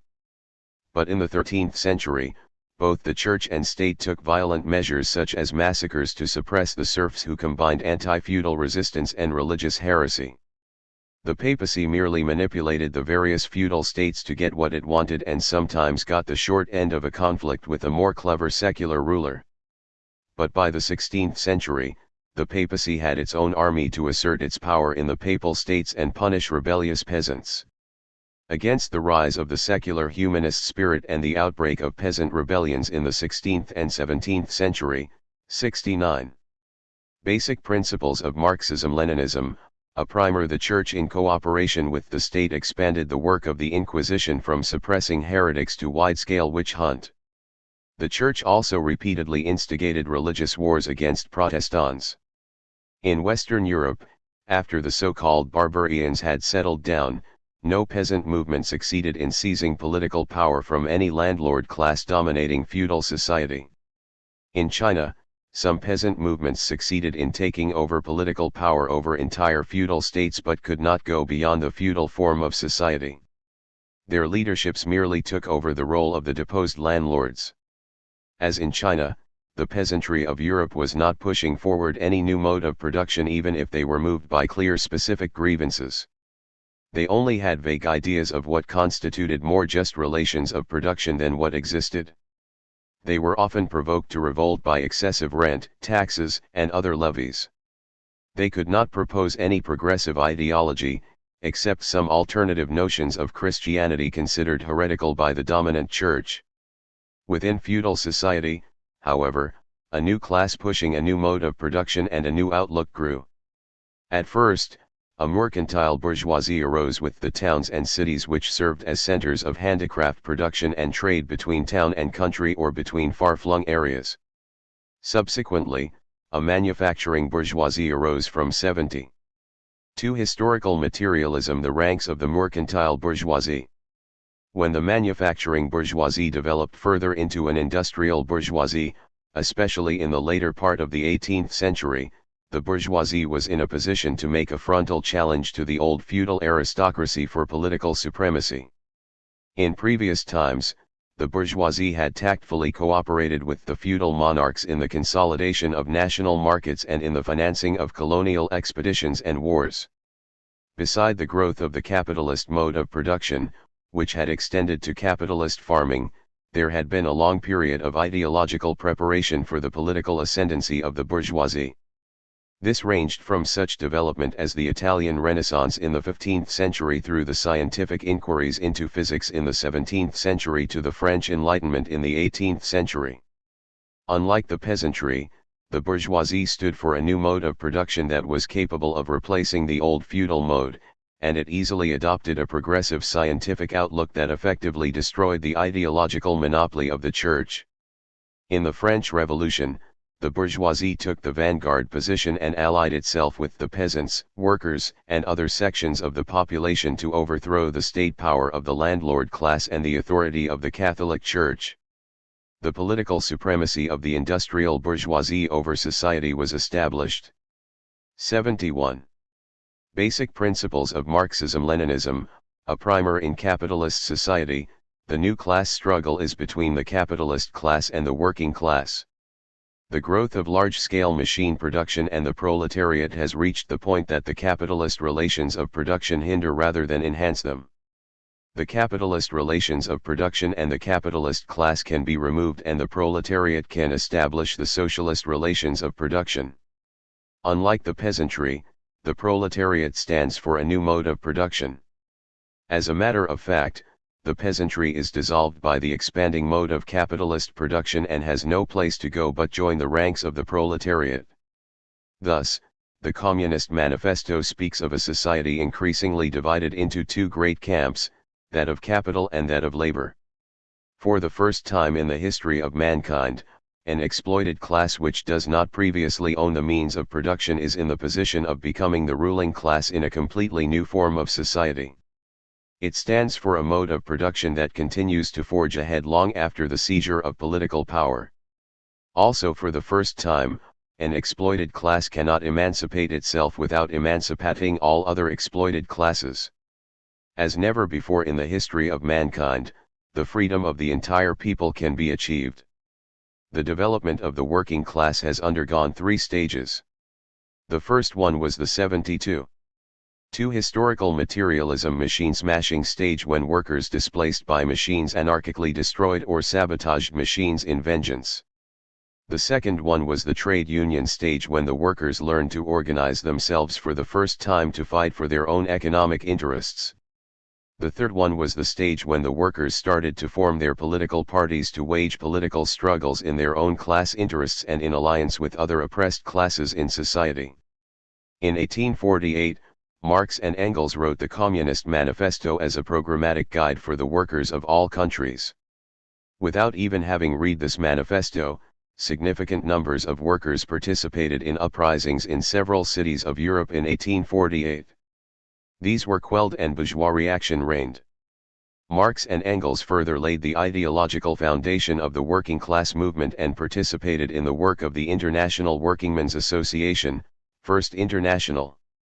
In 1871, the proletariat of Paris seized political power and it survived for a little over 2 months. This is a milestone in the history of Marxism, as it proved the thesis of Marx that the proletariat as a class is capable of organizing itself in order to seize political power and hold it. Marx hailed the achievements of the Paris Commune, criticized its errors and drew the lessons for the future advance of the working class. In an attempt to resolve the contradiction, or 73. Basic Principles of Marxism-Leninism, a primer class struggle in capitalist society. The capitalist class in the various capitalist countries engaged in modern imperialism. The result was that alliances and counter-alliances of capitalist countries resulted in graver crises of overproduction and world wars. World War I led to the victory of socialism in one country. World War II led to the victory of socialism in several countries and the vigorous growth of national independence movements. To the extent that there were still vestiges of feudalism in countries that turned socialist, bourgeois democratic reforms like land reform and concessions to national entrepreneurs were undertaken. What makes the capitalist society radically different from all social formations is that it has internationalized its system of oppression and exploitation through modern imperialism to the point that in many countries today working class parties have arisen to fight it and its reactionary puppets. 74. 3. Political Economy. Chapter 3. Political Economy. Political economy is the study of the fundamental laws of motion of the whole economy of a society. It can be sharply distinguished from the microeconomic interests of particular enterprises or industries, although these, through aggregation, generalization or abstraction, are within the sphere of political economy. The classical British economists were the first to firmly establish this subject as a definite field of study in the latter part of the 18th century and the early 19th century, when commodity mass production, particularly the capitalist mode of production, was rising to a dominant position in the leading European economies. The growing complexity of a commodity system of production demanded systematic study.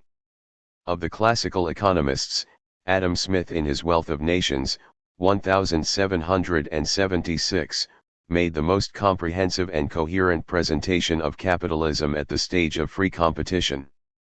Strongly opposing mercantilist strictures imposed by the state, he put forward the theory that self-interest and free competition make the market a self-regulating mechanism for the efficient allocation of resources, the continuous accumulation of capital, and the attainment of the common good. Adam Smith pointed to labor as the source of value in the commodity, but was overwhelmingly 75. Basic Principles of Marxism-Leninism, a primer concerned with the important role of the market. David Ricardo elaborated on the labor theory of value and was concerned with the differing interests of the workers, entrepreneur, and landlord, and with how utterly unjust it was that a share should go to the unproductive landlord whose claim is based on sheer traditional private ownership of land. He perceived the injustice done by the landlord to the capitalist, but he fell short of perceiving the injustice done by both capitalist and landlord to the worker. To this day, bourgeois economists like religious fundamentalists preach free competition or free enterprise, despite the fact that capitalism has long developed into a system of gigantic monopolies. However, due to the recurrent and ever-worsening economic crisis, bourgeois economists in varying degrees would welcome the intervention of the capitalist state in the economy through fiscal and monetary policies and measures. As a result of the Great Depression of the 1930s, the Keynesian idea of using the state to salvage capitalism from economic crisis, restoring the equilibrium of demand and supply through public works, has become an outstanding part of the gospel truth of bourgeois political economy. Previously, since the middle of the 19th century, John Stuart Mill had lucidly endorsed state intervention for reasons of redistributive justice. As it has evolved from the works of the classical 76. 3 political economy economists, bourgeois political economy has by and large stood for the perpetuation of the capitalist system, the principle of private profit and private ownership of the means of production, the subordination of the production system to the distribution system, the obfuscation of the ultimate source of incomes, profit, wages, interest, rent, etc., and the myth of free enterprise even in the face of monopolies dominating capitalist society. Marxist political economy is a more comprehensive and deep-going study of the laws of motion of capitalism than bourgeois political economy. Karl Marx laid its foundation in Das Kapital, volume I published in 1867, and this covered the genesis, development, and decline of capitalism and pointed to the possibility of socialism. To delve into the internal laws of motion of capitalism, he concentrated on the production system rather than on the distributive system and proceeded from the analysis of the commodity as the cell, the basic organic unit, of the capitalist mode of production rather than that of the market phenomena as bourgeois political economy does.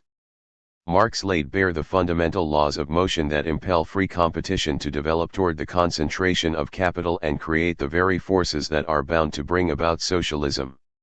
However, the development of Marxist political economy did not end with him. Building further on the theoretical foundation laid by Marx, v.i. Lenin Con 77. Basic Principles of Marxism-Leninism, a primer centered on monopoly capitalism in his Imperialism, the highest stage of capitalism. Still, Marxist political economy did not cease to develop. It has come to encompass the building of several socialist economies. In brief, Marxist political economy ranges from Marx's theoretical writings to the building of socialism. But in this chapter, we shall tackle only the following: 1. Marx's critique of capitalism, 2. Lenin's critique of monopoly capitalism, and 3. The decline of capitalism and U.S. imperialism. We reserve to a later chapter a full discussion of socialism. An appendix is provided as a backgrounder on pre-industrial capitalism or the primitive accumulation of capital, since the chapter concentrates on industrial capital as Marx and Lenin did. Point 3. A. Marx's critique of capitalism. Karl Marx dealt mainly with the capitalist mode of production at its industrial stage, when commodity mass production gained dominance in the leading economies of Europe. He had a great advantage over the classical economists, whom he studied thoroughly in conjunction with the enormous amount of economic data available at the British Museum, in that capitalism developed more fully than before and was therefore more open to comprehension. He could go as far as to 3. See Appendix 2, on Pre-Industrial Capitalism and the Primitive Accumulation of Capital, Editor 78. 3. Political economy analyzed the financial system of capitalism as never before by his predecessors in the study of the political economy. At any rate, in his critique of capitalism, he started with the analysis of the commodity, using critically and developing further the labor theory of value which had been put forward by Adam Smith and David Ricardo, and which the former had borrowed from the philosopher John Locke of the 17th century. Like his predecessors, Marx affirmed that the value of the commodity is the amount of labor time expended on its production. Labor time remains to this day a measure of labor power used in production. To focus on the commodity as the starting point of analysis is absolutely precise. It affirms the primacy of production over distribution in the study of a certain mode of production. Commodity mass production is what differentiates capitalism from all previous economic systems, which had been basically natural economies highly dependent on nature or land, the original source of wealth, and characterized by self-sufficiency or subsistence in small localities.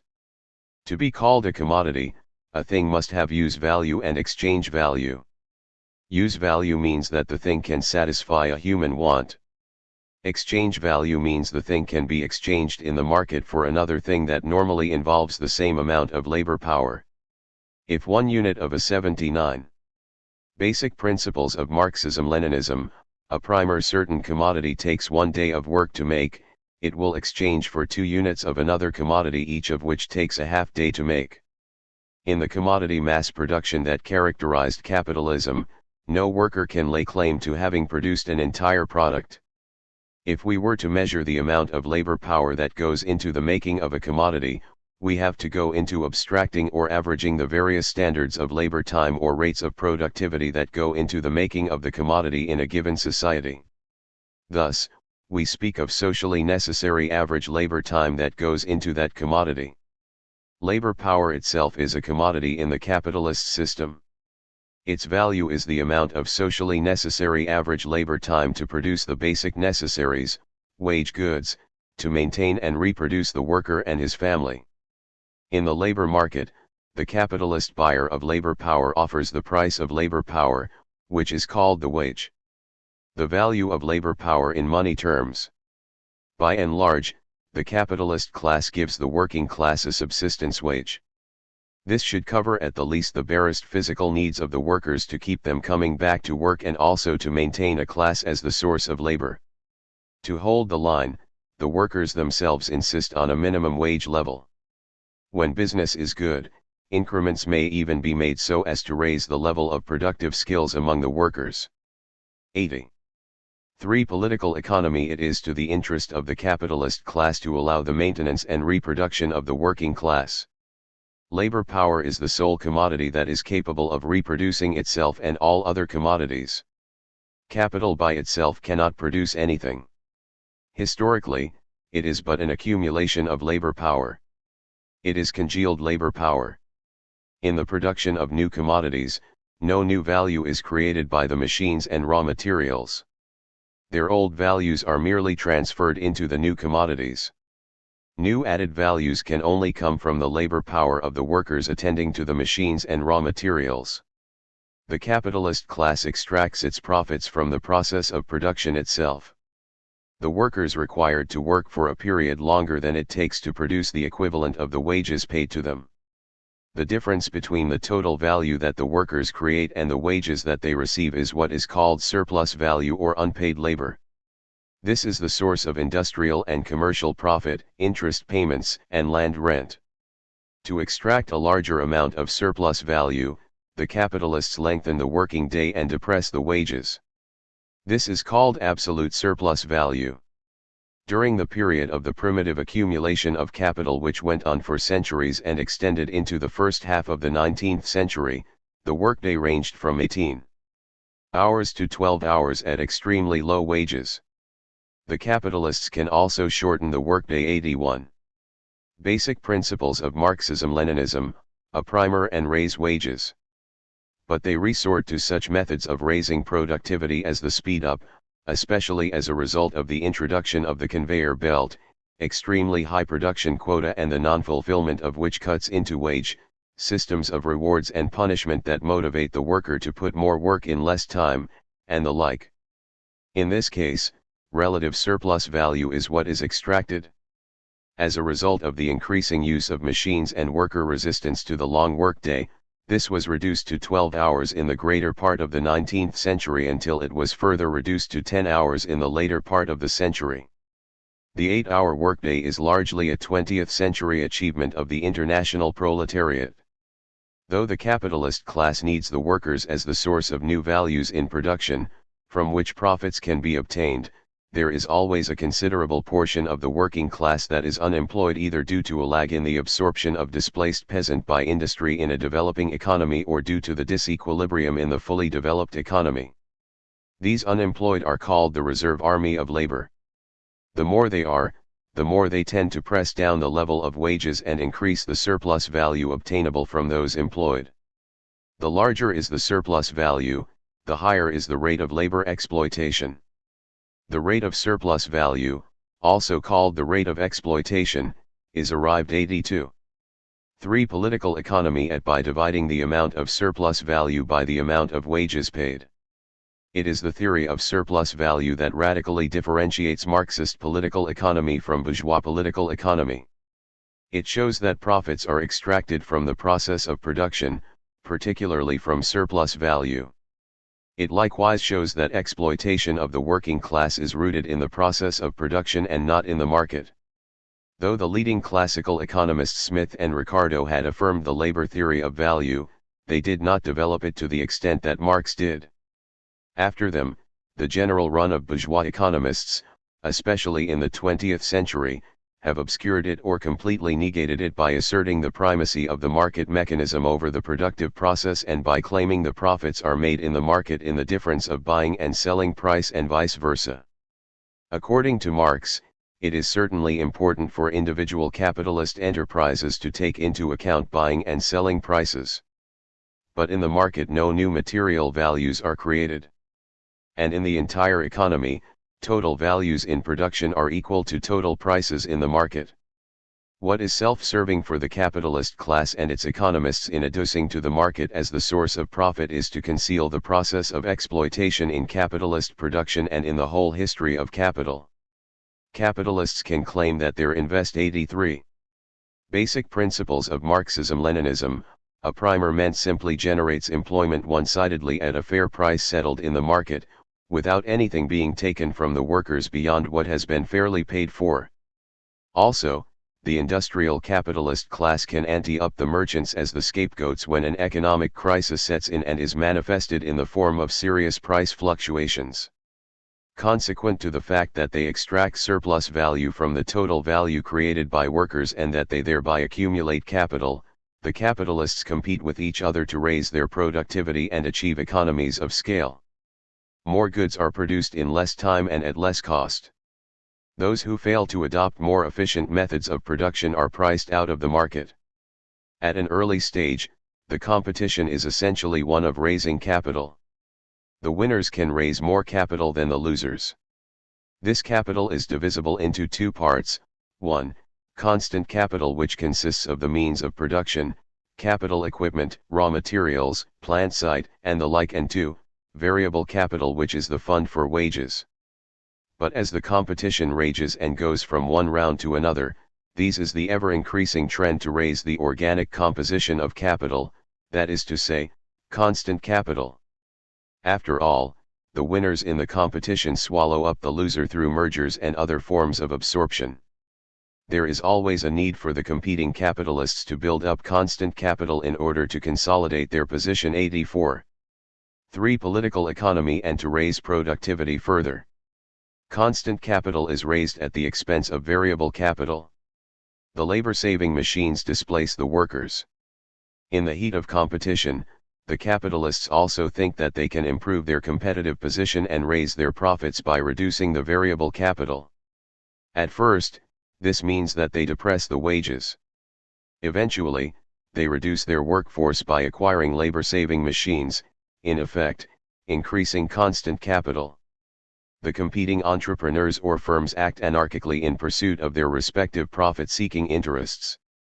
They are out to trounce each other. Each fails to understand that by reducing variable capital and laying off workers, each is actually reducing the source of new values and in effect profits. The result is the tendency of the rate of profit to fall. The profit rate is determined by dividing the surplus value by total capital, constant capital plus variable capital. If constant capital is increased but variable capital is diminished, the amount of surplus value is reduced and the profit rate is likewise reduced. The high productivity of capital goods and capitalist competition reinforce each other to produce goods at low prices in comparison to those produced in backward modes of production. Commodities are sold at production prices, equivalent to cost of production plus a small and dwindling average profit. The average profit is small and 85. Basic principles of Marxism-Leninism, a primer: dwindling due to the diminution of variable capital in the process of production. Variable prices of a certain commodity which arise in the market in the course of competition even up at the level of production price. A capitalist might underprice his product in order to undercut his competitor. But when he has gained the upper hand, he raises his price and recoups what he has lost. Thus, the variable prices even up at the level of the production price. Capitalist production is basically divisible into two departments: Department I, which produces the means of production or capital goods, and Department II, which produces the articles of consumption. In the race to raise the organic composition of capital, the competing capitalists build up Department I. But then, greater production under this department leads to still greater production under Department II. This comes into contradiction with the diminution of variable capital or wage fund. The increasing supply of the articles of consumption does not jibe with increasing unemployment and diminishing purchasing power of the workers. The market, consisting mainly of workers, is narrowed by layoffs and depressed wages resulting from the competitive drive to concentrate capital. Thus arises the crisis of overproduction, relative to the market. In the crisis of overproduction, both overinvestment and underconsumption are OPER. 86. 3. Political economy. It is obvious that existing capital goods are capable of producing more than what the market can carry. At the same time, the workers do not have the income to purchase and consume all that is in the market. Neither can the puny number of capitalists consume what has been produced, even if they are the ones who have high incomes. The occurrence of the crisis of overproduction exposes the fatal weakness of capitalism. The economy operates far under capacity. Tremendous amounts of human and material resources go to waste. Commodities are even destroyed in order to adjust the supply to the constricted market. The reserve army of labor becomes so large that it no longer simply presses down the wages but cuts down effective demand. Both employed and unemployed are restless and tend to unite against the capitalist class. The crisis of overproduction becomes an excision for the big capitalist firms to swallow en masse the smaller firms that go bankrupt. The drive towards even greater concentration of capital continues unabated. The economy becomes revived after so much waste and after the winning capitalists have grown so much bigger than before and start to rehire the unemployed. A period of boom follows only to end up in another bust that is worse than the previous one. This again leads to a higher concentration of capital in firms fewer than before. 87. Basic principles of Marxism-Leninism, a primer. The crisis of overproduction necessitates the use of the state in shoring up the capitalist system and appeasing or subduing the proletariat. At worst for the system, the crisis exacerbates the class struggle and is liable to lead to a revolutionary civil war and the victory of the proletariat. There is also the likelihood that the crisis leads to an international war. However, Marx was not yet able to elaborate on this possibility. Marx sometimes was criticized by some bourgeois economists who have not even read him for supposedly predicting the collapse of capitalism in the offing, perhaps within the 19th century, in one fell swoop. This is nonsense. Marx was dealing with large historical forces and processes that could not be reduced to a timetable. Other bourgeois economists, however, are astonished that he was able to predict the rise of monopolies to a dominant position in the capitalist system, although at the time that he wrote Das Kapital a mass of small enterprises still characterized that system. The emergence of socialism in 1917 should be even more astonishing. Marx correctly laid bare the laws of motion of capitalism and showed why and how free competition leads to concentration of capital, and the crisis of overproduction recurs and becomes worse at each recurrence, thus prompting the working class to take ever greater revolutionary efforts. Subsequent developments have verified all these. 88. 3. Political economy. Marx pointed to the rise of the working class first as a class in itself and then as a class for itself. As a class for itself, it first formed the trade unions to fight for its economic interests and then the political party to fight for its political interests and also for those of others exploited in capitalist society. He indicated sufficiently why and how the proletariat will eventually depose the capitalist class and replace the capitalist mode of production with a socialist one. B. Lenin's critique of monopoly capitalism. As Marx scientifically predicted, free competition in his time, mid-19th century, actually led to the high concentration of capital in the hands of a few capitalist firms during the last 3 decades of the 19th century. Capitalists of Europe, the United States and Japan made an outcry for the expansion of the market in view of their limited home markets. The British capitalist magnate Cecil Rhodes, the American politician Theodore Roosevelt and men of letters like Rudyard Kipling and even Victor Hugo were among the most raucous in calling for imperialist expansion and placing every part of the world in the capitalist network. They frankly admitted the capitalist motives even as they couched these in the rhetoric of civilizing the world. They echoed the clichés of old-type mercantilist colonialism and applauded the bloody 89. Basic principles of Marxism-Leninism, a primer. Adventures of modern imperialism. Great Britain, the leading capitalist country, did not only have its old colonies, India, what are now Pakistan and Bangladesh, Ceylon, Sri Lanka, what is now Malaysia, Australia, Egypt, parts of Latin America, etc., but also acquired the largest share in the late 19th century rush to colonize Africa. It consolidated the largest spheres of influence in China. Next only to Great Britain as the largest imperialist power was France. It had its old colonies, which included Indochina, and acquired the largest share in Africa next to Great Britain. Small capitalist countries like the Netherlands and Belgium also had substantial colonial holdings. The former had Indonesia as the largest possession and the latter, the Belgian Congo. Strong latecomers to capitalist development like the United States, Germany, and Japan participated in the rush to acquire colonies. Notwithstanding its large frontier in the West, its acquisitions from colonial powers, Spain and France, in North America and its hegemony over the main part of South America, the United States provoked Spain into a war in order to seize Puerto Rico, Cuba, and the Philippines and sidled up to Great Britain in order to have a share of the imperialist action in China. Germany got some portions of Africa, spheres of influence in China, some Pacific islands, COV 90. 3. Political economy. It had large portions of Eastern Europe and got into complex entanglements with Russia and Austria. The Alsace-Lorraine areas taken from France by Germany as a result of the War of 1871 continued to be a bone of contention between the two countries. Japan held Formosa, Taiwan, and Korea as colonial possessions and a sphere of influence in North China. Russia, the weakest of the capitalist countries, held on to large territories seized from China and was at odds with Japan in this area. It also coveted large portions of Eastern Europe and was at odds with the old Austro-Hungarian and Ottoman empires. At the beginning of the 20th century, there was no longer a part of the world that was not in the international network of capitalism.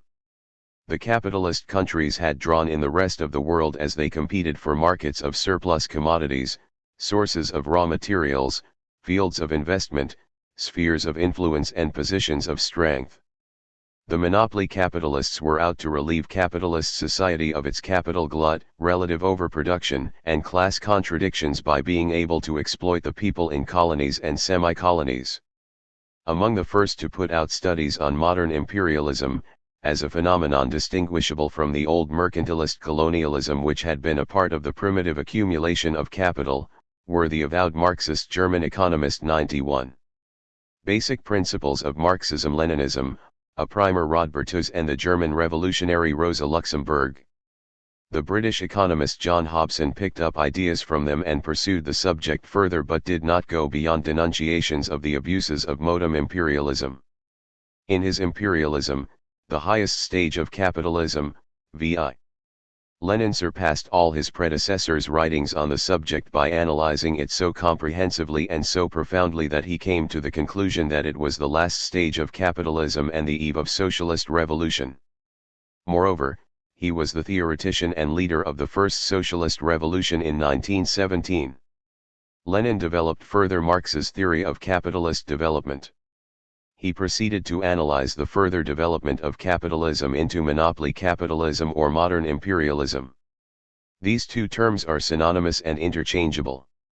Given an understanding of the basic laws of motion of capitalism as laid out by Marx and proven by history, we can easily grasp Lenin's brief description of imperialism as the highest and final stage of capitalism or as moribund capitalism. Let us state the 5 basic features of imperialism or monopoly capitalism as described by Lenin. They are as follows. The concentration of capital has reached the point that monopolies have become dominant in capitalist society. Industrial capital has merged with bank capital to become finance capital and create a finance 92. 3. Political economy oligarchy. The export of surplus capital, aside from that of surplus commodities, has gained importance of its own and is the outlet for the capital glut in capitalist countries. International combines of monopolies, trusts, cartels, syndicates and the like have emerged. The division of the world among the capitalist powers has been completed and its redivision cannot but lead to war. In explaining the above features of monopoly capitalism, we shall often cite phenomena beyond 1917. The reason is obvious. We continue to be in the era of modern imperialism and Lenin's critique has continued to be borne out by events. One monopoly means that one company or a single combination of companies controlled by a single group of capitalists dominate the main part or entirety of an industry. At the start of the 20th century, such strategic and major industries as steel, oil, coal, machine building, chemicals, railroads, etc., were already in the hands of monopoly capitalists. As early as 1890, public clamor in the United States against such monopoly capitalists as the Rockefellers in oil, DuPonts in chemicals, Mellons in steel, Vanderbilts in railroad, and others came to such a high pitch that the Sherman antitrust law was enacted. But at most the monopoly capitalists could only be summoned to Administrative 93. Basic Principles of Marxism-Leninism, a primer hearings where they were advised to merely rearrange their investments. Eventually, the law was directed more against trade unions as supposed monopolies in restraint of trade. The era of free competition basically came to an end towards the end of the 19th century. All major fields of economic activity was dominated by the large monopoly firms and these continued to grow larger. In the era of imperialism, the monopoly firms have become even larger by extracting super profits from the colonies and semi-colonies and by continuing to engage in mergers as a result of recurrent economic crisis. One learns something about monopoly by perusing the assets, sales, and profits of such companies as the Standard Oil chain of companies, General Motors, Ford Motors, General Electric, U.S. Steel, Bethlehem Steel and the like. one learns that all the talk about free enterprise by bourgeois economists is all a lie.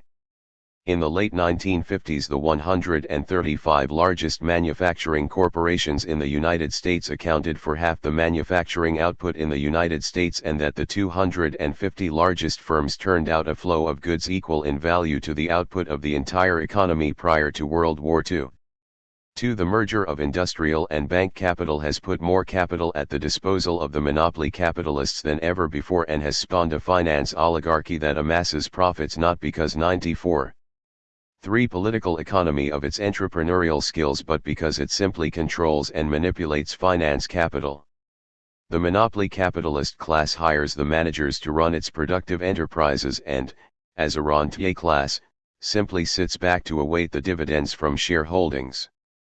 Monopoly capitalists who own banks, Rockefellers in Chase Manhattan and National City Bank of New York, Fords in Manufacturers Hanover Bank, Mellons in Mellon Bank, DuPonts in Chemical Bank, etc., actually lend the money of other people, including deposits of workers, to their own industrial firms at prime rates for their expansion. And they borrow from their own banks in order to buy stocks. In times prior to imperialism, the banks were autonomous from manufacturers, and they at first specialized in extending commercial credit or handling bills of exchange. Subsequently, they extended loans for industrial projects but still retained their autonomy. Finally, in the imperialist era, the monopoly capitalists put the banks and industries under their ownership and control. The role of monopoly capitalists as rentiers is underscored by the use of holding companies, trust funds, and tax-exempt government bonds. They are further removed from the process of production, and their parasitic character is starkly obvious. It is their hired financial managers who manage their mounting funds. The monopoly capitalists have 95 basic principles of Marxism-Leninism, a primer: no claim to income except by the backward principles of private property and heredity. According to the Lampman 1922-1956 study, the share of top wealth holders in national wealth, 1922-1956, 1.6% of the adult population in the United States owned 32% of all privately owned wealth. Among the several items in the list of their wealth are 82.2% of all stocks and 100% of state and local, tax-exempt, bonds. 3. The export of surplus capital takes the form of loans and direct investments.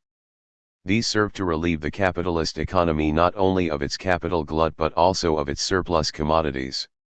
Loans facilitate the sale of surplus commodities, paves the way for direct investments and earn interest and becomes converted into equity upon failure of the debtor to pay the debt. Direct investments are forthright and even more effective than loans in gaining control over another economy. They establish ownership and earn profits. They facilitate the sale of surplus commodities and the acquisition of raw materials for the industries in the metropolis. Though the initial impulse in the export of capital is to seek relief from capital glut, it results in the aggravation of the original problem because it brings home to the metropolis a much larger amount of capital, fattened by profits and interests. The monopoly capitalists at home must still look for new outlets for their capital. 96. 3. Political economy in the relationship between a metropolis and its colonial or semi-colonial dependent. The export of surplus capital is comparatively quite a new thing under modern imperialism. In the old-type mercantilist colonialism, when the primitive accumulation of capital was the process involved, the colonial power embarked at worst on blatant, undisguised plunder or at best a grossly unequal trade.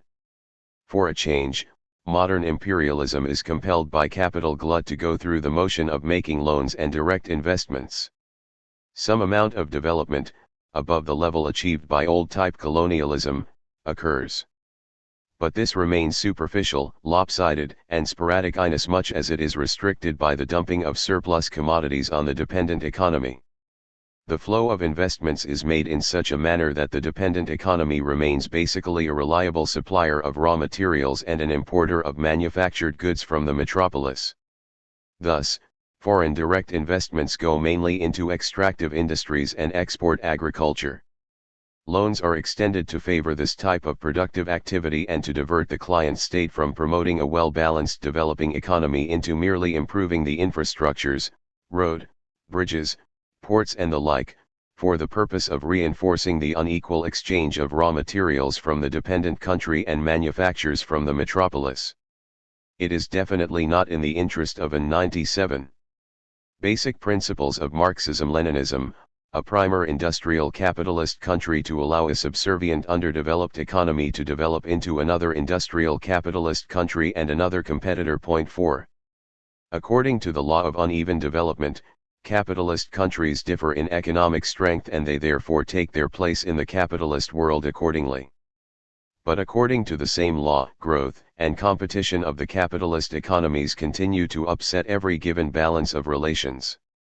At every given time, one capitalist power may dominate another or several lesser capitalist countries, or such countries are allied for mutual accommodations and advantage in a competition against another groups of capitalist countries. However, all capitalist countries always tend to be totally united against the proletariat or against the oppressed peoples in colonies and semi-colonies. In this context, it is easy to understand why international combines of monopolies, cartels, trusts, syndicates and the like arise. To this day, as we are still in the era of imperialism, Lenin shed light on the phenomenon of transnational or multinational corporations and the alliance of capitalist countries to exploit others. Competition always rules the relations of capitalist countries. Under conditions of peace, each capitalist economy continues to accumulate capital and is in due time afflicted by a series of 98. 3. Political economy worsening crises of overproduction, the business cycle.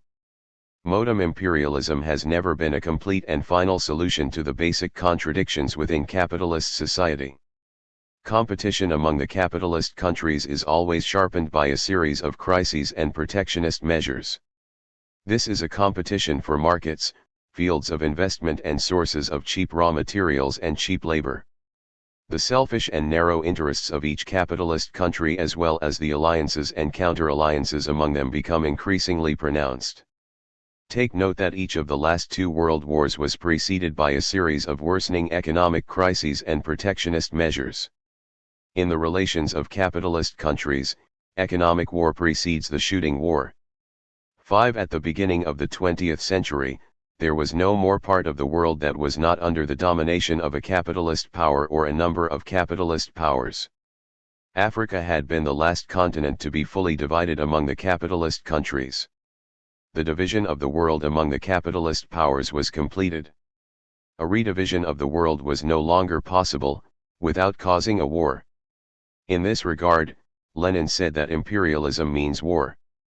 The structure of colonial possessions and areas of imperialist domination is disturbed by the ever-pressing concentration of capital and eco. 99. Basic principles of Marxism-Leninism, a primer nomic crises in capitalist countries. A capitalist country which has a large productive capacity but which has very limited area for internal and external economic expansion is bound to press for a redivision of the world and disturb the balance of economic and political power. Those who control the arrangement are of course bound to resist. In the period before World War I, the accumulation of capital in Germany became so large in relation to a limited market and field of investment at home and overseas. Being late in the race, it had only a few colonies in comparison to others. Thus, when economic crisis worsened, Germany became increasingly bellicose and eventually launched a war. It spearheaded the Central Powers, Austria and Italy were the others, against the Allies, France, Great Britain, Serbia, and the United States. Although it lost in the war, Germany was able to save its industries by surrendering to the Allies before their counterattack on German cities. In the peace settlement, Alsace-Lorraine was given back to France, its spheres of influence in China were given to Japan and its African colonies were given to other European powers. Soon enough, the squeeze effect of great industrial capacity and limited area for expansion surfaced and produced a Hitler. After becoming the Chancellor, Hitler engaged in massive public works and military production. But while these were out 100 3. Political economy lets for surplus capital, they brought a dwindling profit rate for the German monopoly capitalists. Clamoring for living space, Germany undertook a series of aggressive actions in Eastern and Western Europe until these led to World War II. In Asia prior to World War II, Japan was able to build a large industrial capacity. It was encouraged by the Western powers to be a foil to Tsarist Russia in the Far East, and then it was allowed to have ample territory in China, Korea, and Taiwan, and accommodated in the Southeast Asian market. But it still became afflicted with crisis, and this produced fascism as in Europe. It schemed to grab the whole of Asia for itself. Thus, it joined the Axis powers. Germany and Italy were the two others, in plunging into World War II, which engulfed the whole world. We shift to Lenin's work. Lenin concluded that imperialism is the eve of social revolution. Imperialism has not solved the basic problems of capitalism, but has merely aggravated them and put them on an international scale. It has served to engender unprecedentedly powerful revolutionary movements among the proletariat of capitalist countries and the oppressed nations and peoples of the colonies and semi-colonies. Under Lenin's theory of uneven development, Russia as the weakest capitalist country could as well be the most susceptible to social revolution, and it was up to the proletariat to prepare itself. 101. Basic Principles of Marxism-Leninism, a primer to carry out its revolutionary tasks. This is diametrically opposed to misrepresentations made by anti-Marxists that Marx declared in absolute terms that England, being the leading capitalist country in his time, was the country most ripe for social revolution of the proletariat. To make revolution in a leading or strong capitalist country is not automatically made easier by its high level of economic development. The monopoly capitalist class in such a country is certainly equipped with more means to repress or avert a revolution than that in the weakest capitalist country. Nevertheless, revolution always remains a possibility in any capitalist country so long as the conditions of crisis are there and the proletariat is prepared to overcome the ruling class. Marx and Engels in their time always watched where the actual focus of revolutionary ferment was. They acknowledged the shifting of this focus, and they observed both objective and subjective factors at work that bring it about. While the social means of production in England were good for the proletariat to take over, was the proletariat ready ideologically, politically, and organizationally to depose the capitalist class? With regard to Germany, a country with a large backlog of feudalism, then, they said after the revolutionary tide there ebbed, that for the proletarian movement to surge forward again a second edition of the Ps 102. 3. Political economy and rebellion was needed. The truth of Marx's critique of capitalism as well as Lenin's critique has been resoundingly proven by the victory of the first socialist revolution in the wake of World War I. The results of World War II have been even more disastrous to capitalism and imperialism. Several countries have become socialist, and revolutionary movements for national independence and democracy have surged forward as never before. All these have progressively constricted the area for exploitation and oppression by imperialism. See Decline of Capitalism and U.S. Imperialism. Capitalism has basically followed the path of growth and decline theoretically mapped out by Marx. 13 years after the publication of the first volume of Das Kapital, the accelerated concentration of capital and elimination of free competition among a multitude of small enterprises were already too conspicuous to be denied. Before the end of the 19th century, monopolies were already dominant in the leading capitalist economies. In only 14 years also from the publication of the monumental work of Marx, the proletariat of Paris was able to seize political power and establish the Paris Commune in the wake of the Franco-Prussian War. In only 50 years from the same point of reference, the Marxist Bolsheviks were able to seize political power and launch a social 103. Basic Principles of Marxism-Leninism, a primer is revolution. In terms of historic time, especially when it pertains to so fundamental a transformation of society as the elimination of private property in the means of production, the validity of Marx's theory has been proven in a relatively short period of time. The victory of the first socialist revolution proves that capitalism, in developing further to modern imperialism, had only enlarged and worsened the basic class contradictions that Marx saw in capitalist society. 1/6 of the world became emancipated from the clutches of capitalist exploitation. That was no small reduction of the capitalist world. After World War II, several new socialist countries emerged in Eastern Europe and Asia. The country with the largest population, 1/4 of the world, turned socialist.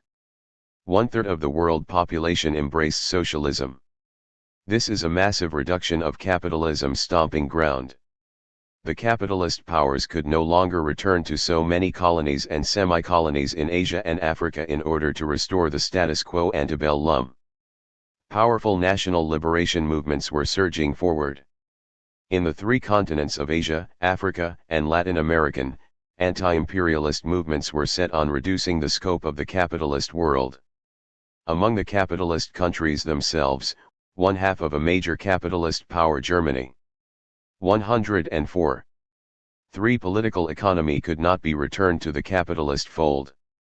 In other major capitalist countries, like France and Italy, the Communist Party emerged as a major political force. The advance of the Marxist-Leninist parties and organizations to gain political power was not simply the result of the inter-imperialist wars.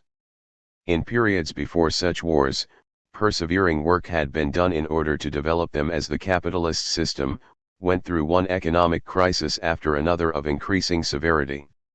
Long before World War I, the trade union movement and working class parties worked indefatigably to strengthen themselves, broaden democracy and oppose the monopoly capitalist class. Long before World War II, communist parties worked indefatigably to develop the revolutionary forces. In China, a long-drawn armed struggle was carried out against the imperialists and their local puppets. During World War II itself, the Soviet Union effected the turning point for the whole of Europe and the world by defeating the German invaders at Stalingrad and rolling them back all the way to Germany. In Asia, the Chinese revolutionary forces led by the Communist Party tied down the bulk of Japanese troops and defeated them.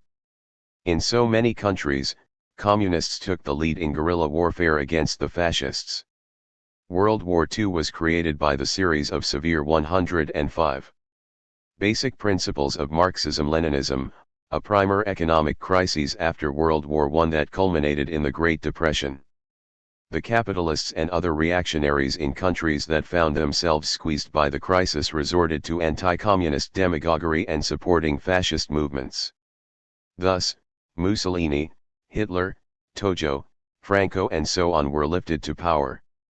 Great Britain, the United States and France were also caught in the squeeze between overinvestment and underconsumption.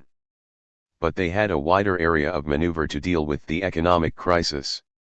The Great Depression and then World War II resulted in the massive destruction of productive forces and in political upheaval as no other economic crisis and war could in the past. The world capitalist system as a whole weakened more profoundly than ever. After the war, however, the United States emerged as the number one capitalist and imperialist power, replacing Great Britain from that position.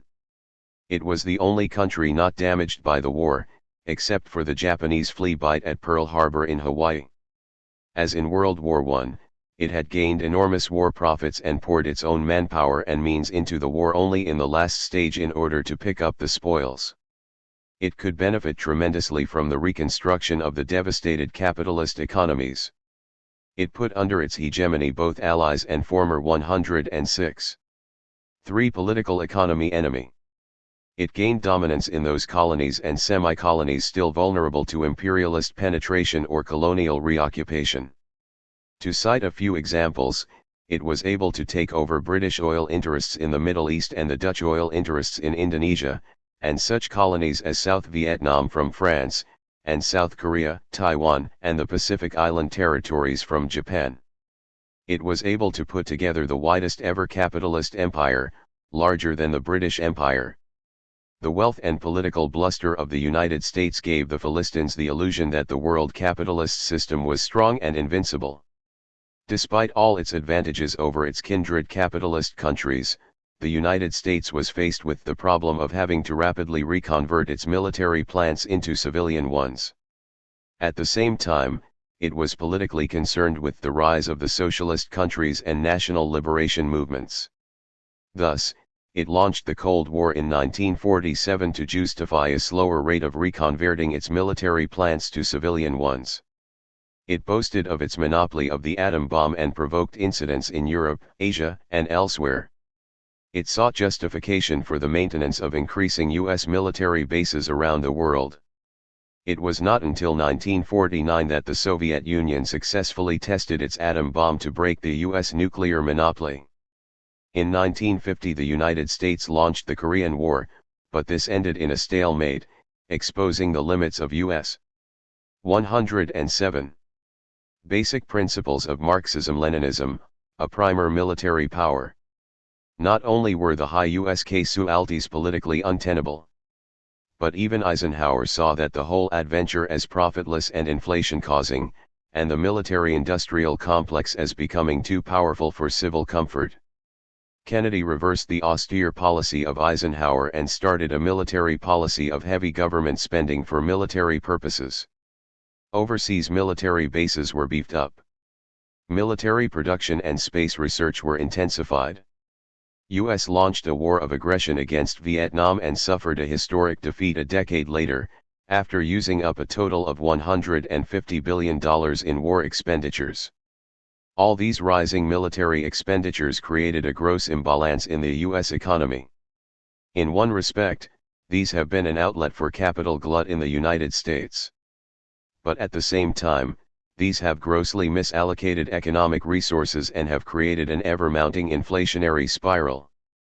Military contracts, notorious especially for gold plating, are responsible for what bourgeois economists call cost-push inflation, although they blame it solely or mainly on a high wage level and high wage demands in the United States. The military industries draw resources to themselves and boost wage standards. Despite the lopsidedness of the U.S. economy, the consumer industries could still expand for quite some time. A very wasteful kind of consumerism has even flourished. 108.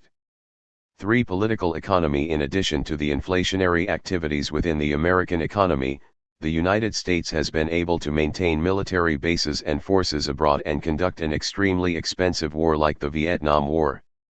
Aside from the relative exploitation of the U.S. working class, two reasons can be cited for the U.S. being able to go its profligate and inflationary ways for some time. One is that it has been making a lot of profits and getting cheap raw materials abroad, especially in third world countries. Two is that it has been flooding the world with its currency through so-called aid programs, multinational firms, and military bases. There are limits to U.S. monopoly profit-taking and abuse of currency abroad. U.S. capitalist allies and third world countries, including client states, are increasingly at odds with U.S. monopoly interests. The capitalist economies destroyed or severely damaged in the last war have fully recovered since the late 1950s and are now competing with the United States in a limited world capitalist market. The point has been reached that protectionism is on the rise and the U.S. dollar is often denounced as abusively being used for takeover purposes or unfair trade practices. The capitalist world is now often upset by a crisis of overproduction. Recessions are occurring more often than before. Production is curtailed in order to bring 109. Basic principles of Marxism-Leninism, a primer. The monopoly capitalist class a higher rate of profit. Though recessionary policy is intended to cut down the inflation rate, it does not achieve the purpose. But when an inflationary policy is resorted to, neither does the economy perk up from stagnation. There is now a long-drawn economic disease called stagflation, both stagnation and inflation going on at the same time. The fiscal and monetary remedies of Keynesian economics have been inefficacious. The curtailment of production in the capitalist economies has a disastrous effect on the colonies and semi-colonies like the Philippines.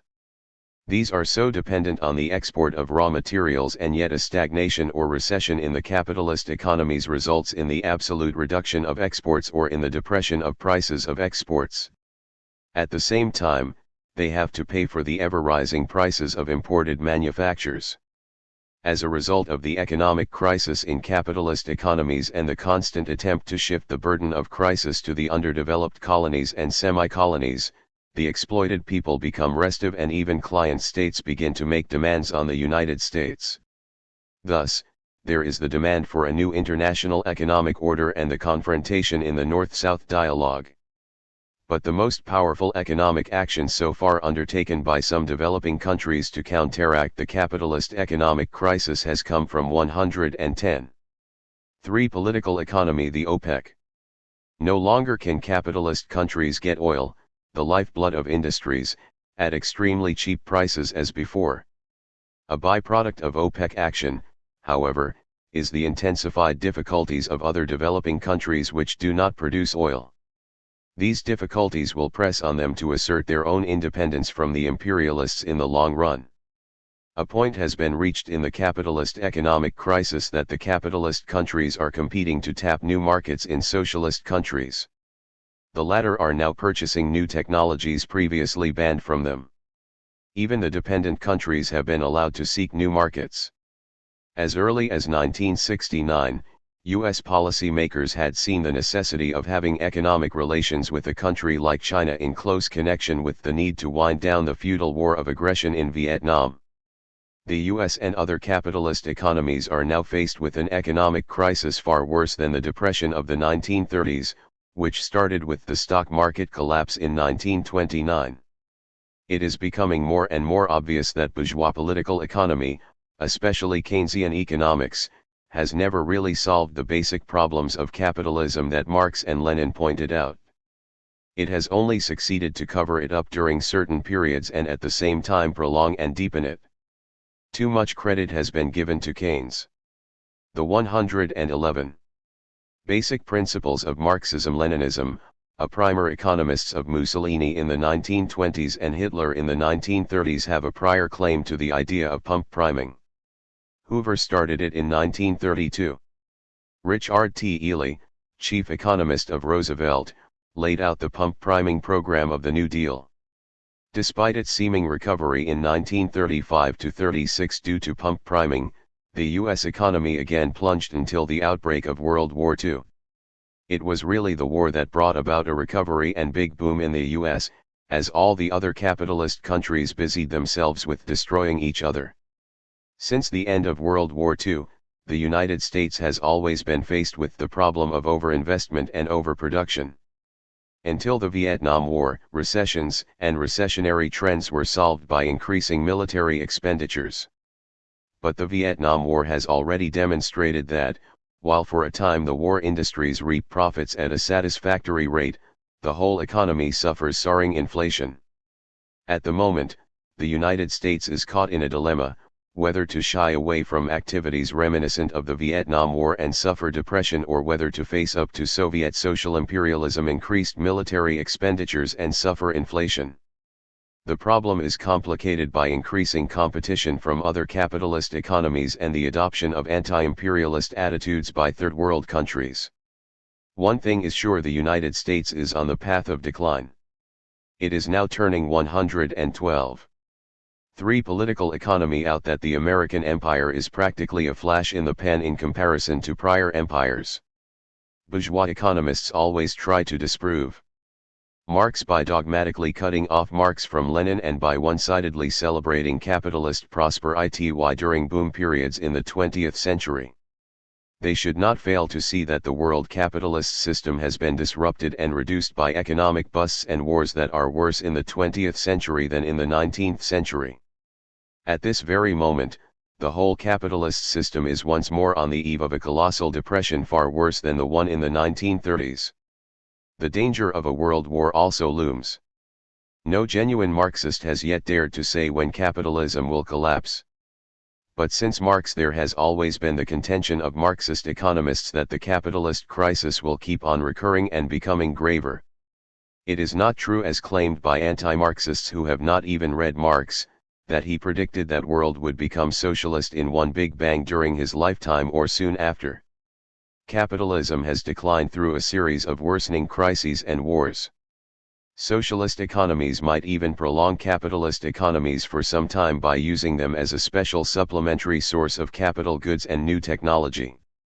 But when socialist economies become stronger both by their own self-reliant efforts and through trade with capitalist countries, capitalism will eventually have a narrower market. 113.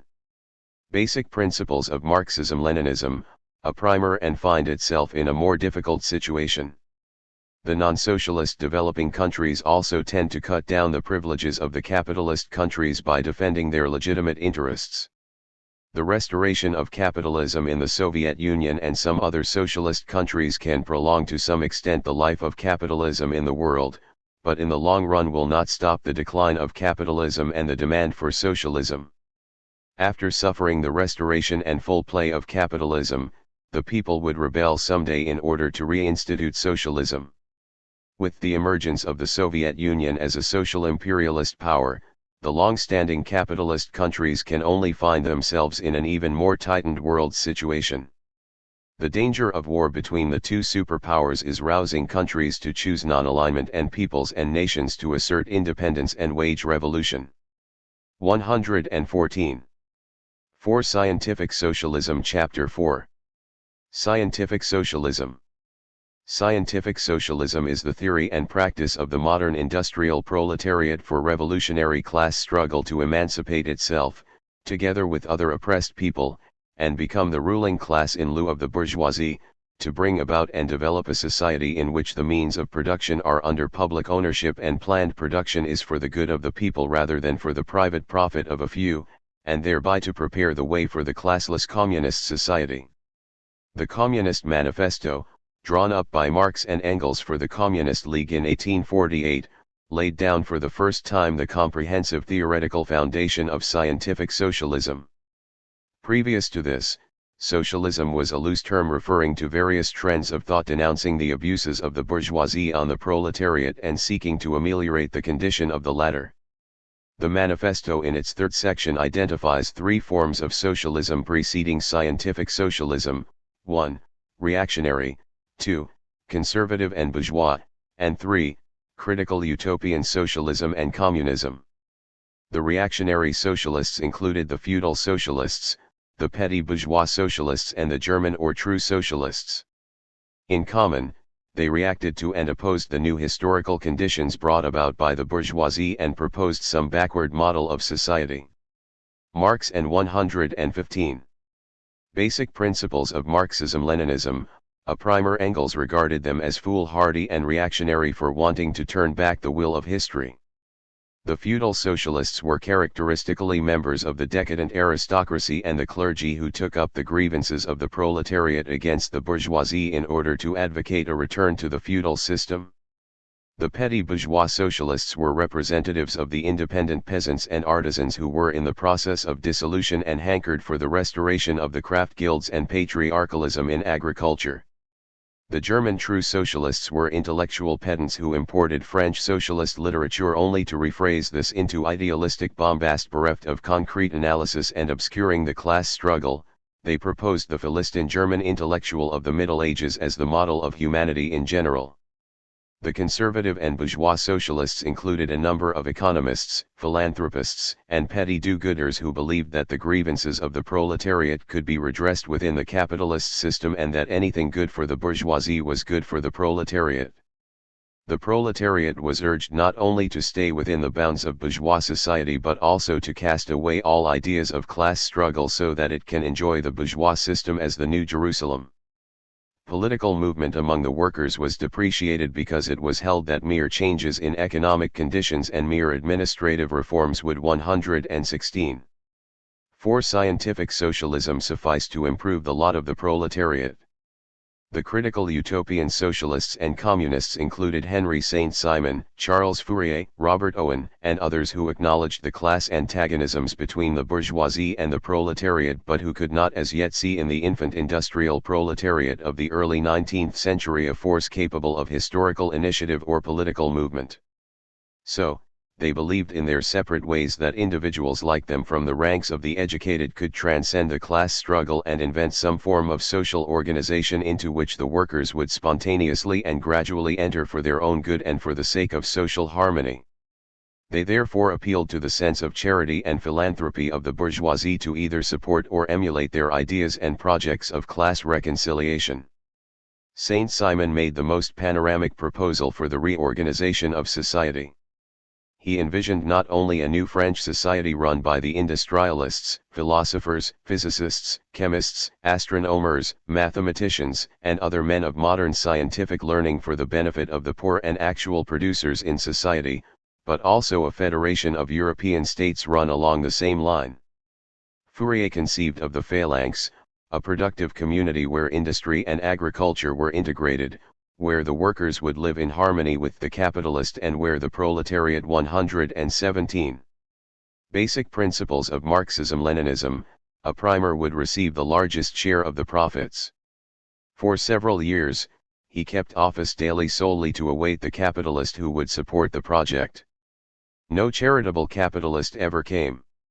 Robert Owen was a successful capitalist himself who proved that he could increase his profits by improving the working and living conditions of his workers.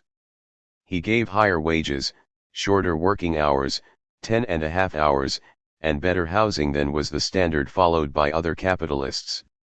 He later conceived of the home colony, a voluntary productive organization similar in many ways to that of Fourier. Followers of Fourier and Owen put up in America several isolated communities along the lines designed by their masters. So did the followers of the utopian communist Cabet and Whiteling, who had previously experimented in France and Germany, respectively. All these experimental societies broke up under the pressures of the surrounding capitalist society.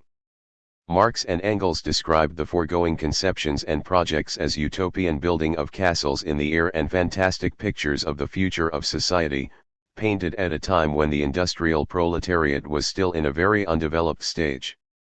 But at the same time, they noted that these corresponded with the first instinctive yearnings of that class for a general reconstruction of society. They pointed to the critical element that made the utopian 118.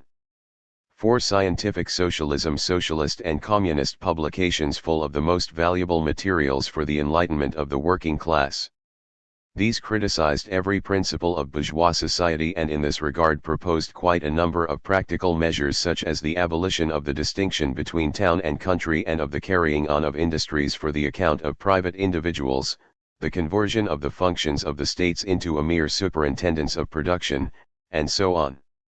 At the time of Marx and Engels, the socialists and communists of the utopian kind had degenerated into narrow religious sects, pedantically repeating the outdated writings of their departed masters, fanatically opposing political action by the workers and becoming more reactionary as the very conditions for socialism became apparent. They could not keep pace with the growth of the proletariat and the development of historical conditions.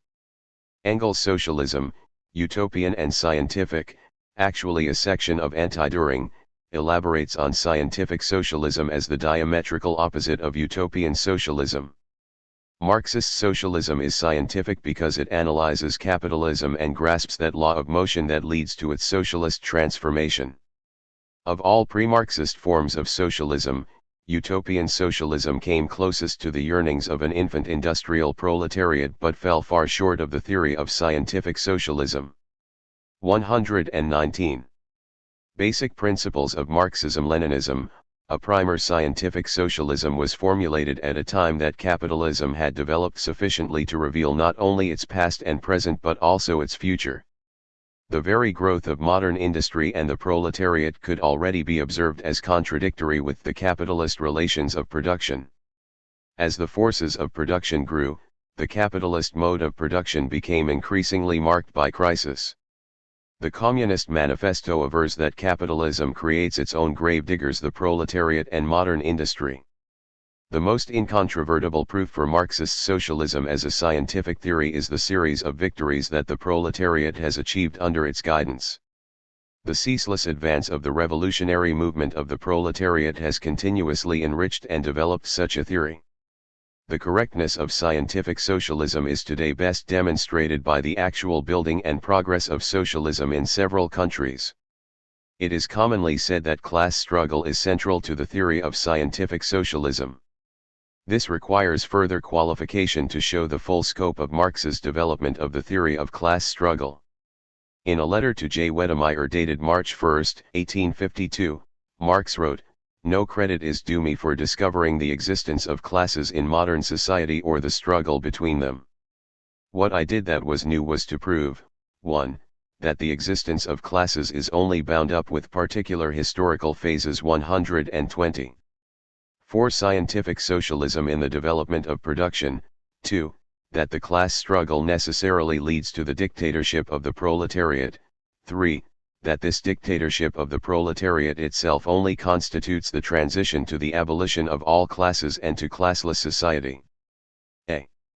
Class dictatorship of the proletariat. The chief overall requirement for the establishment of a socialist society is the class dictatorship of the proletariat. This simply means that state power must be in the hands of the proletariat as the ruling class. Marxism or scientific socialism frankly admits that the proletariat or socialist state is a class dictatorship, unlike the bourgeoisie, which misrepresents its own state power or class dictatorship as a superclass instrument for the common good of all classes, groups, and persons. As a class dictatorship, the socialist state is definitely turned against the bourgeoisie and other enemies of the people. The coercive apparatuses of the state are used to guarantee, consolidate, and defend the socialist revolution and construction against internal and external enemies. The socialist revolution deprives the bourgeoisie of its political power and its private ownership of the means of production. The determination of the bourgeoisie to retain these or, upon defeat, to recover these can never be underestimated. Before a socialist society can be established, the 121 Basic Principles of Marxism-Leninism, a primer. Bourgeoisie does everything in its power to prevent the victory of the proletariat. The strength of proletariat at the inception of its rule is developed and acquired through difficult struggle. The class dictatorship of the proletariat against the exploiting classes means at the same time a socialist democracy for the proletariat and all other exploited people who have emancipated themselves. Without being able to put reactionaries and counter-revolutionaries in their proper places, the proletarian state would be incapable at the same time of guaranteeing democracy for the entire people. The socialist constitution expressly upholds the class leadership of the proletariat on the basis of its alliance with all other democratic forces, like the peasantry, the petty bourgeoisie and the like. Decisive practical measures to favor the formerly exploited classes are spelled out in such a constitution. The best of bourgeois liberal constitutions completely refrains from pointing to the existence of classes and class struggle. It deliberately uses abstract and universalistic references to individual rights, without class distinctions of any kind, in order to cover up and promote the effective legal right and freedom of the exploiting classes to exploit the great masses of individuals belonging to other classes and accounting for more than 90% of the population. 122.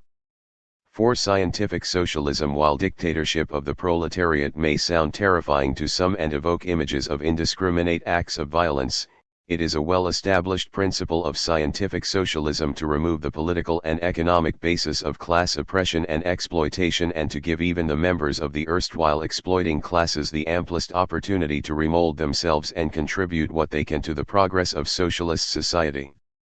Only in specific cases of criminal offense are offending individuals called to account according to law. On the basis of theory and actual experience in the building of socialism, not only exceptional individuals but entire sections of the bourgeoisie and other exploiting classes abandon their class standpoint and join the revolution. The class dictatorship of the proletariat makes political allowances for them. It has never occurred that the proletariat has ascended to power without allies. And the legitimate interests of these allies are respected, concessions are given to them in many respects for the sake of advancing the democratic and socialist cause. Even the general run of officers and men in the defeated bourgeois army are amnestied and are provided with suitable means of livelihood upon demobilization. Enemy troops who are workers and peasants receive the same benefits that go to other members of their class. Enemy officers and men who join the revolution any time before Vic 123. Basic Principles of Marxism-Leninism, a primer Tory are considered bona fide troops of the revolution. The ultimate objective of any revolutionary party of the proletariat is to establish a socialist society. Therefore, its long-term interest is to establish the class dictatorship of the proletariat. But the fulfillment of such a long-term interest cannot be attained by a mere subjective wish of anyone or any party. There are immediate conditions and immediate interests to attend to before the question of socialist revolution can be taken up. Even in an advanced capitalist country, where the issue of socialism is closer at hand than elsewhere, there are those immediate conditions and immediate interests that must be attended to before the socialist revolution becomes possible. In a semi-feudal country, the more is it pressing and definite that the bourgeois democratic revolution is a stage that must be dealt with for a considerable period of time before the socialist revolution becomes possible. Under conditions that the ruling class in a capitalist country is willing to allow the Communist Party to operate legally, said party does not reject the opportunity. After all, the main interest of such a party is to raise the level of consciousness of the proletariat and other people and to organize them. Reforms can also be won from time to time. Without certain conditions favorable to armed revolution, to wage it would be disastrous to the party. 124. For scientific socialism, in view of the highly urbanized character of the country and the highly centralized character of communications. Even in a semi-feudal country whose terrain is sufficiently wide for a protracted armed struggle, a communist party does not reject the opportunity to engage in legal political struggle, when such opportunity exists. Conditions can easily arise that it is to the immediate interest of promoting national independence and democracy that the Communist Party unites with the bourgeois government and the national bourgeoisie against imperialism and feudalism. In either capitalist or semi-feudal country, armed revolution is justified and is likely to succeed when objective conditions favor it and the subjective factors of the revolution are strong enough. Objective conditions refer to the situation of the ruling system. A political and economic crisis of that system can become so serious as to violently split the ruling class and prevent it from ruling in the old way. The ruling clique engages in open terror against a wide range of people and is extremely isolated. The people in general, including those unorganized, are disgusted with the system and are desirous of changing it. The subjective factors of the revolution refer to the conscious and organized forces of the revolution. These are the Revolutionary Party, the mass. 125. Basic principles of Marxism-Leninism, a primer, organizations, armed contingent, and so on. To gauge their strength fully, one has to consider their ideological, political, and organized status and capabilities. The objective conditions are primary over the subjective factors.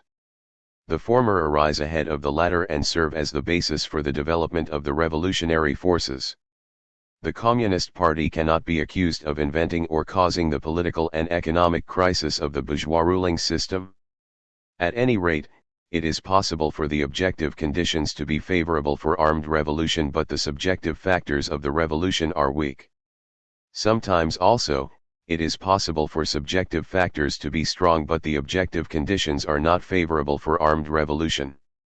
In either case, it is foolhardy to rush into strategically decisive armed confrontation with the bourgeoisie. Let us take examples of armed revolution waged by the proletariat. Even before the Communist Party could take root anywhere, the proletariat spontaneously launched armed uprisings in many countries in continental Europe in 1848. Their actions coincided not because of any international coordination but because of a severe political and economic crisis that swept Europe. The ideological, political, and organized strength of the proletariat was still very inadequate. Thus, the bourgeoisie was able to take advantage of their actions to serve its own end. 126. For scientific socialism against the aristocracy, even as it also quelled the proletariat in the name of law and order. In 1871, the political and economic crisis of France was exacerbated by its defeat in the Franco-Prussian War. The workers of Paris dared to seize power from the bourgeoisie with the very same arms given them as National Guardsmen. They were able to hold power for 2 whole months and thus proved for the first time the capability of the proletariat in acting as a progressive ruling class. They passed many progressive measures.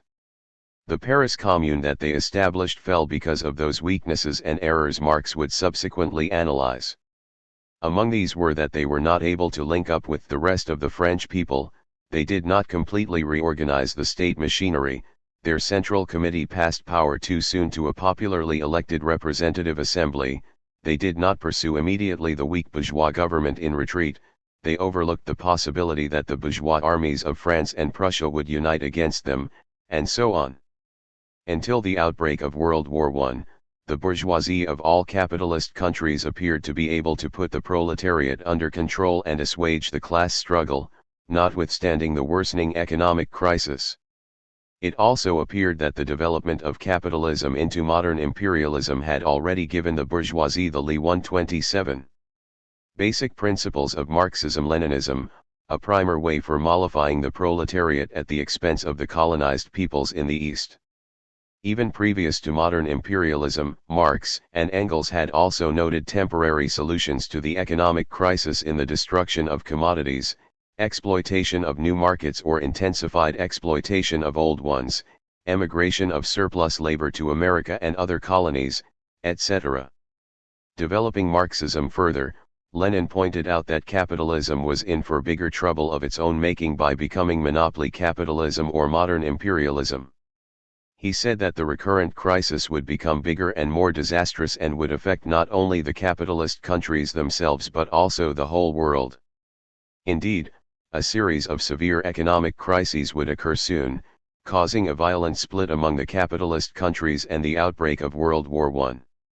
Russia, the weakest capitalist country, plunged into the war and sent millions of its ill-equipped troops to the front.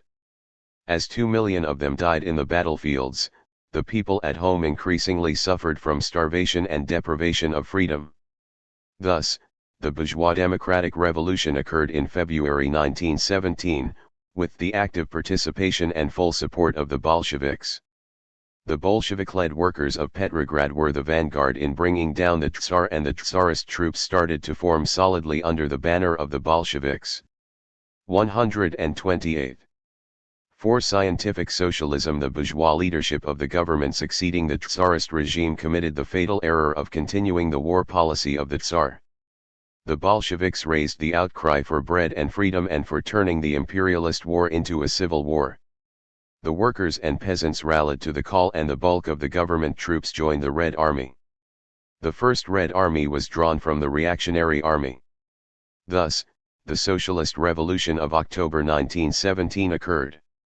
The Bolshevik Party and the people withstood and won against the reactionaries in the Civil War and subsequently against the foreign interventionist forces sent in by Germany and then by the former allies of Russia.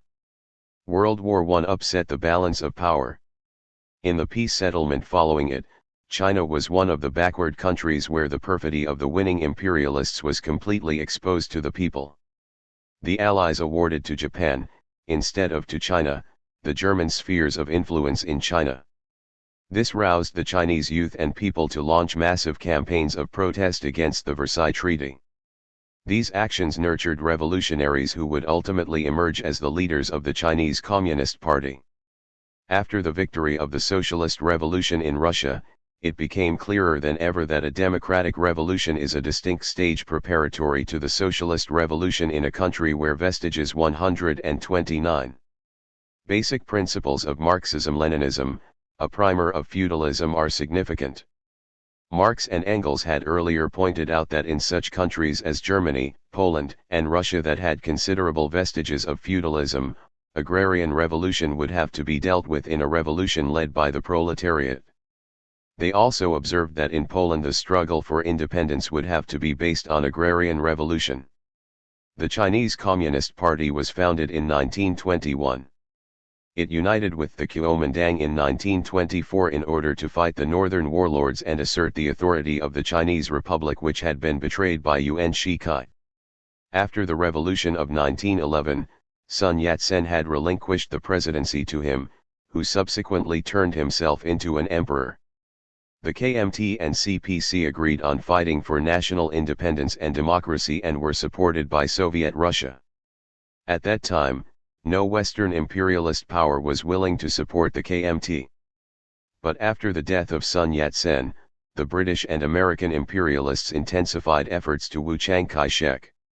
He succumbed to the seduction and betrayed the KMT-CPC alliance by massacring hundreds of thousands of Chinese communists and workers in 1927. In Shanghai alone, 300,000 communists and suspects were massacred. The CPC was therefore compelled to fight back and launch uprisings. A number of communist-led divisions broke 130. 4 Scientific socialism away from the National Revolutionary Army under KMT-CPC Joint Command, and Mao started to form peasant guerrilla units in the Qingkang Mountains.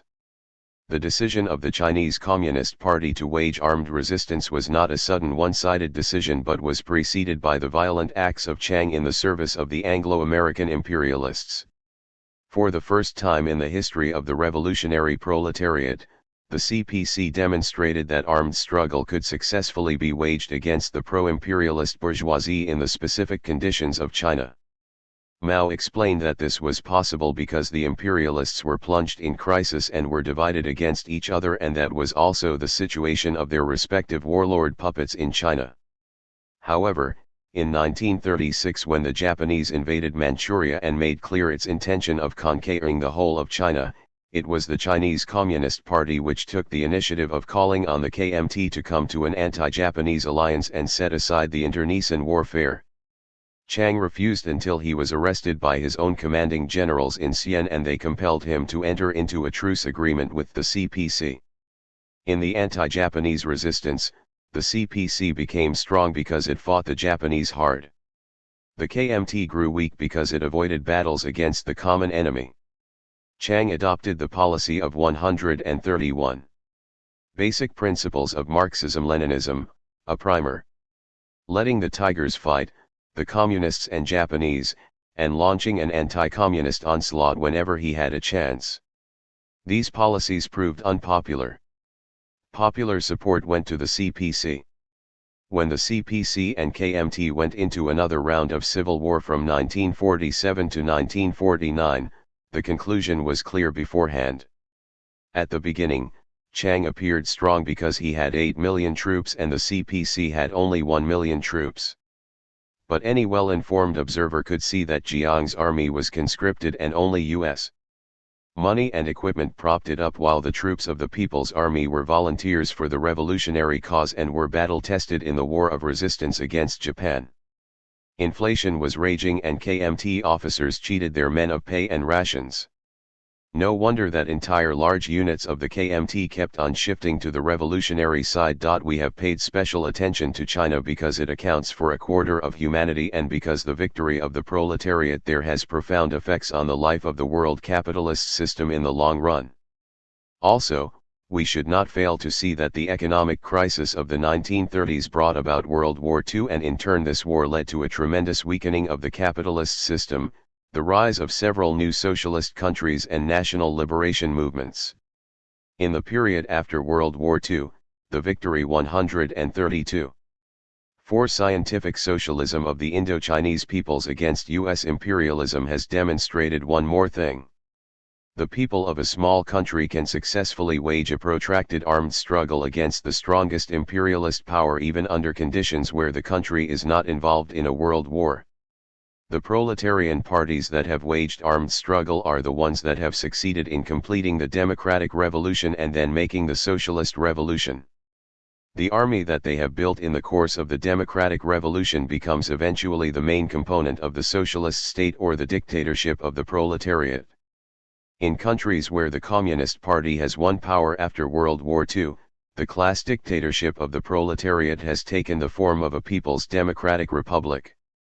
Such a state must complete the bourgeois revolution and must therefore carry out bourgeois democratic reforms, especially land reform, but at the same time begin the socialist revolution.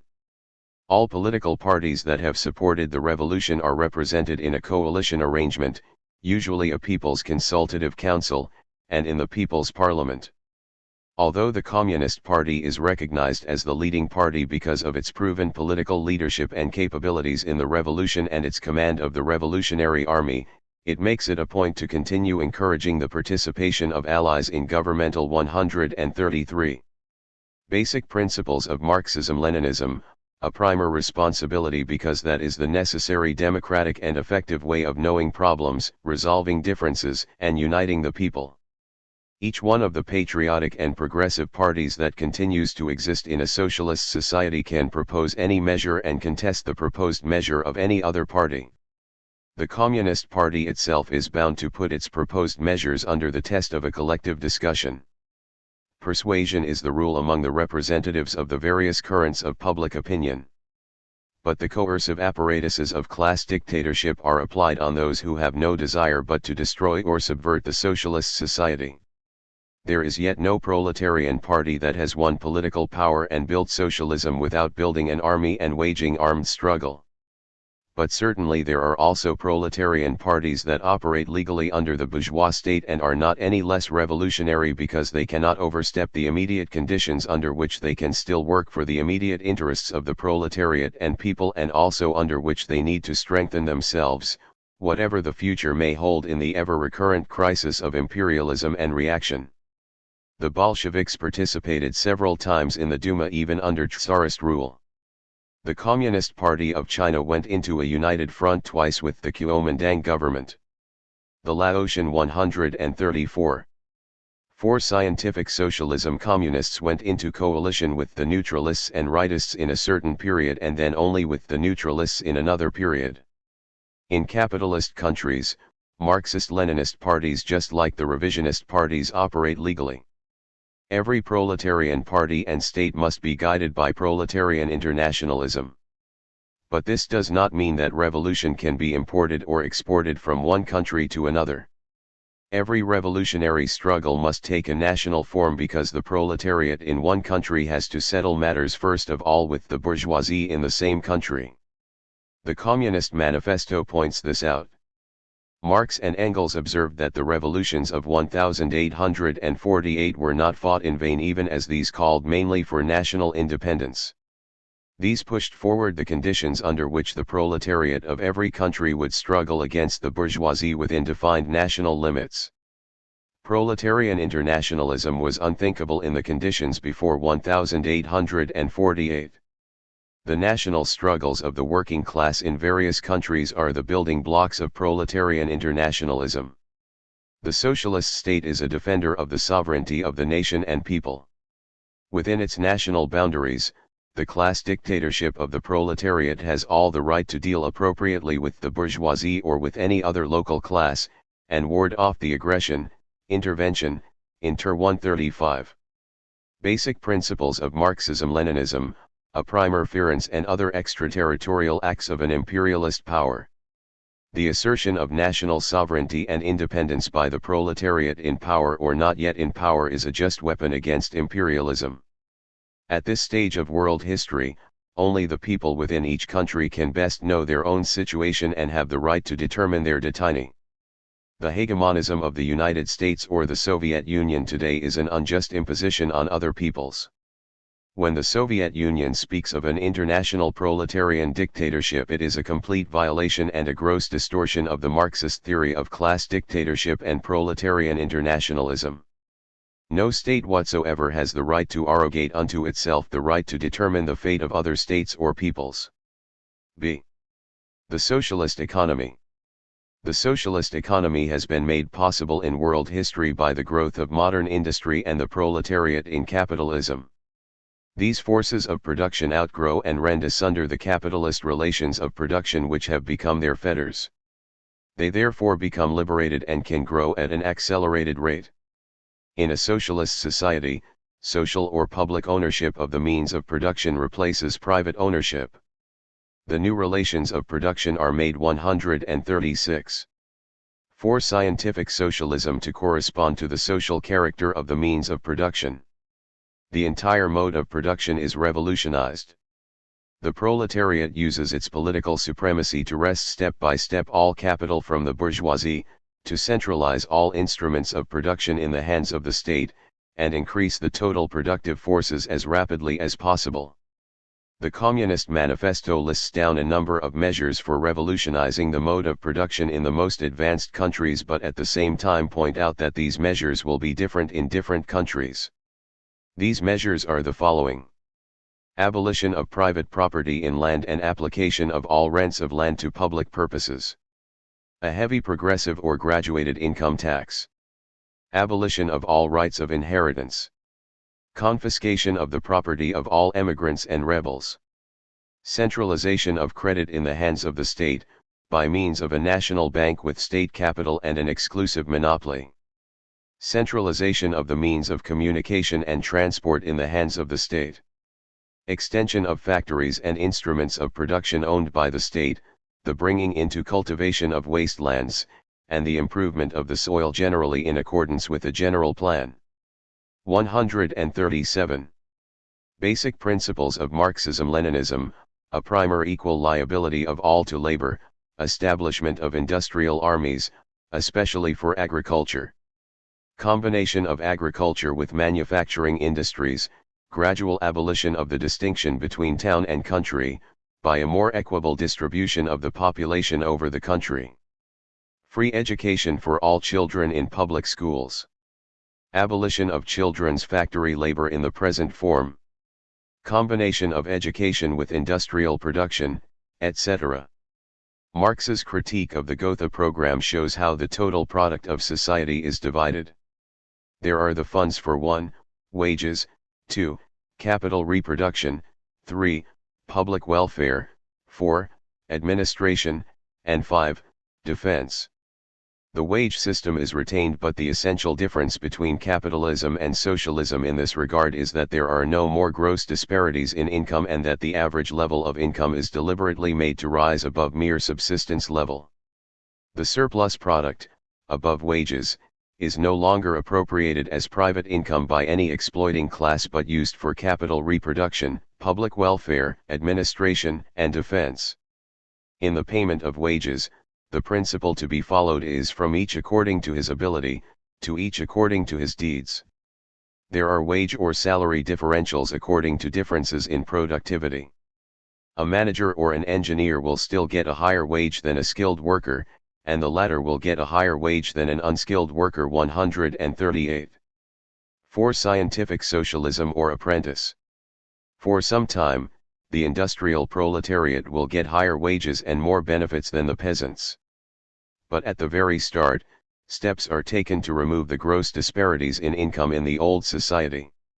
The long-term objective is to raise the productivity of one and all through education and training, and to actually expand production in order to steadily raise the general level of income and social services. In considering wage differentials, we can see that the socialist society at the early stage bears the birthmarks of the old society. This cannot be avoided. Socialism has to start from the productive forces inherited from the old society. Any damage to the productive forces in case of civil war or imperialist war prior to the establishment of socialist society has also to be overcome and rehabilitated. With social profit taking the place of private profit, a tremendous and ever-increasing amount of the surplus product is released every year for the reproduction of capital. Such ills endemic to capitalism as misallocation of resources, the anarchy of competition, conspicuous consumption, the business cycle and excessive military expenditures are done away with. National economic planning takes the place of the conflicting calculations by various private firms in the market. Production is for use rather than for private profit. The most essential and necessary 139. Basic principles of Marxism-Leninism, a primer. Commodities and projects are given priority. The internal balanced and self-reliant development of the socialist economy is carried out. Economic planning is effective because all economic factors are under unified control and all active components of the economy at all levels report the information and recommendations to serve as the basis for the plan. An economic plan is the result of the open interaction between the central planning body and lower levels. National goals are related to actual capacities. Economics acquires the precision of an applied science. In a capitalist society, economics as well as economic planning is really a far more imprecise field of knowledge and is often a guessing game as the individual capitalist firms keep from each other and from the public production, trade, technical and other secrets in the name of private ownership and competition. Only partial information is given publicly by private firms when it serves their ends. The expansion of public welfare facilities augments the wage system.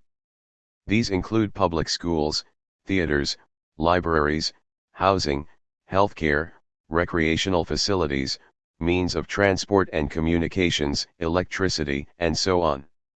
The state at various levels, economic units, and mass organizations maintain initiatives in the buildup of public facilities. In a capitalist society, the best of facilities maintained at a great cost to society are available only 140. For scientific socialism to the ruling classes and a few hangers-on. One needs only to be reminded of exclusive schools, private hospitals, mansions, country clubs, private cars, and so on in the face of mass unemployment and poverty, a large mass of out-of-school youth, shabby and limited public hospitals, slums and shanties, overcrowded parks, inadequate public transport and the like. The cost of administration or management in the political, economic, social, and cultural institutions and organizations of socialist society is quite low. That is because simplicity of administration is maintained. There are no unnecessary organizations and functions as those proliferating in a capitalist society. Political leadership and economic management are closely related in general and are actually unified in basic units of production and at a number of higher levels.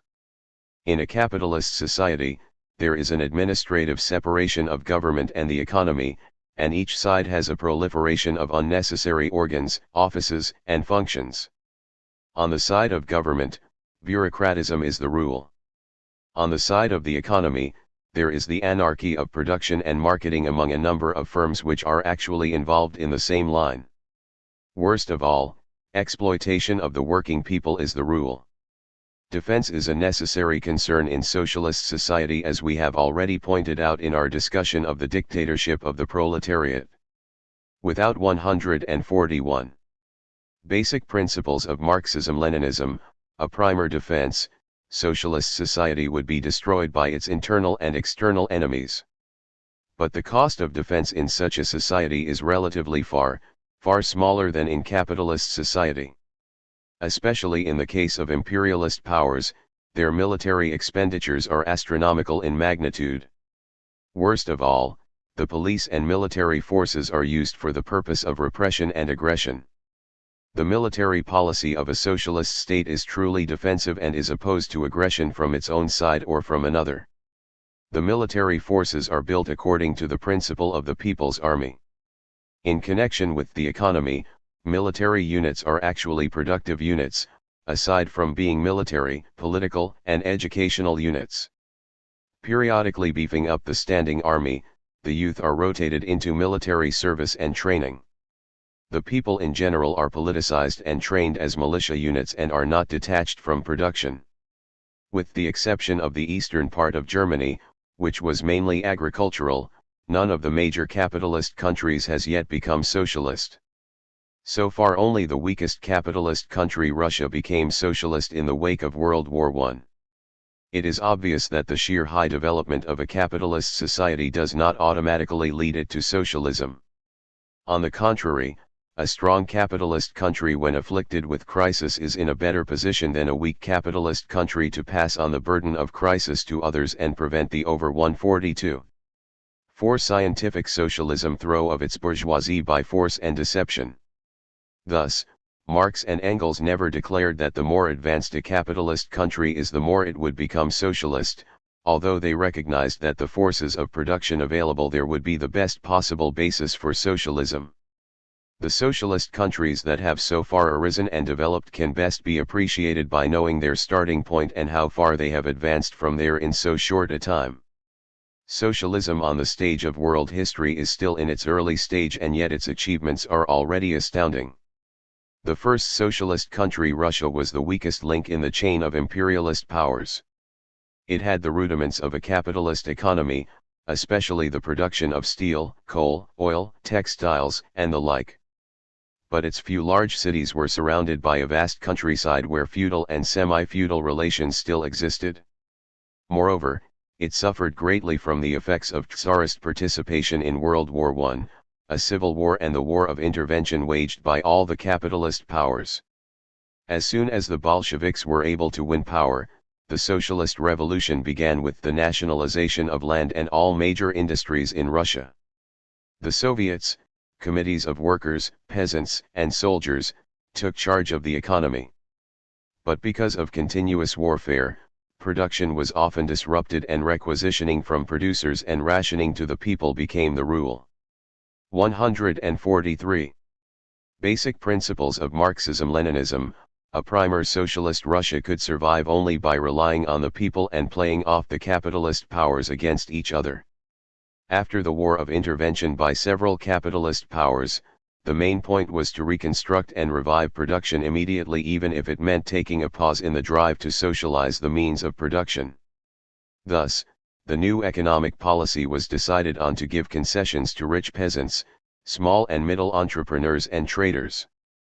As soon as the economy was reconstructed and revived, the first of the 5-year plans started.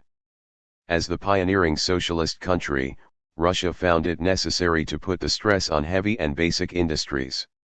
In agriculture, the state and collective sectors were developed. Within the collective sector, cooperativization and the introduction of farm machines were considered as the key factor in dissolving private ownership of land among the peasants. In certain areas for a short while, the rich peasants opposed the agricultural collectivization by slaughtering animals and destroying facilities.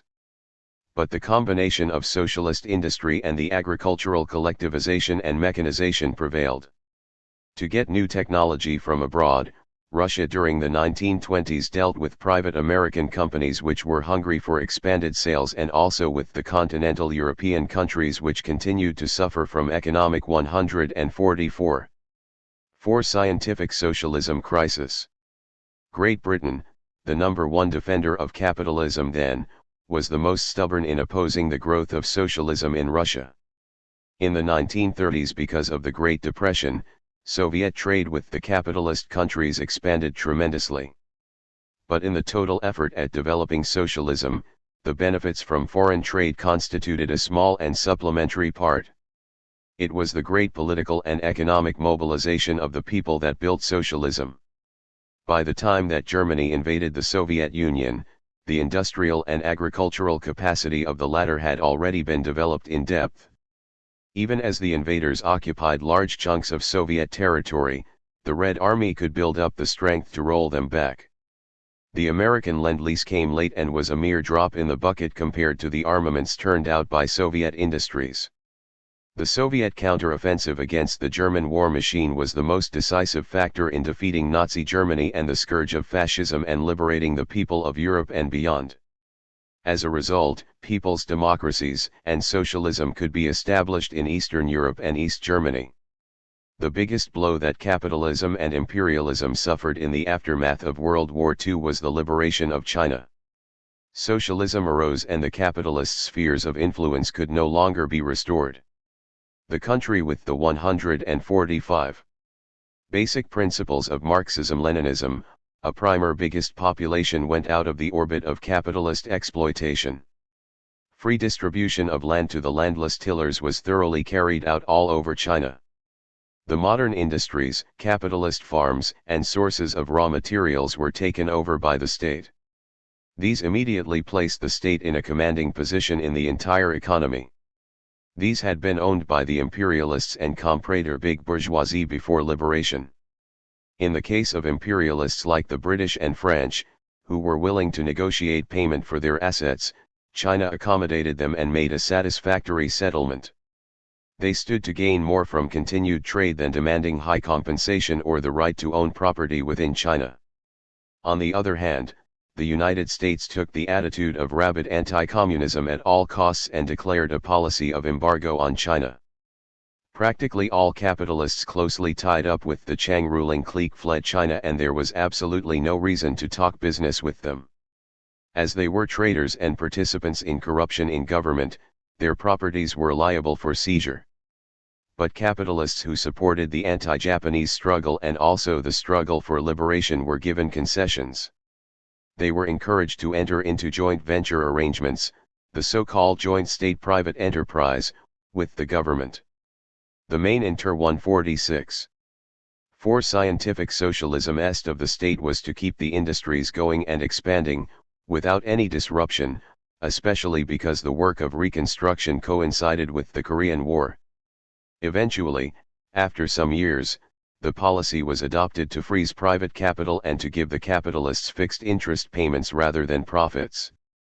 All that the state would need to do is to enlarge the share of the state in the joint enterprise and to apply the law abolishing the inheritance of capital funds and means of production. In his lifetime, the law-abiding capitalist can live in comfort and send his children to school and see his children get jobs appropriate to their merit and ability. There was no need for them to depend on inheritance. Petty and middle entrepreneurs have also been encouraged to go into joint enterprises with the state. Just as in the case of large joint state-private enterprises, the entrepreneurial and managerial skills learned in the old society are properly channeled and further developed. The state provides credit and additional equity for the development of these enterprises until the capital of the private investors becomes a very small portion of total capital. Phasing out private capital is the ultimate objective, at least within one generation. The inheritance laws allow the bequeathal of durable articles of consumption but not of means of production and large amounts of capital. The 147.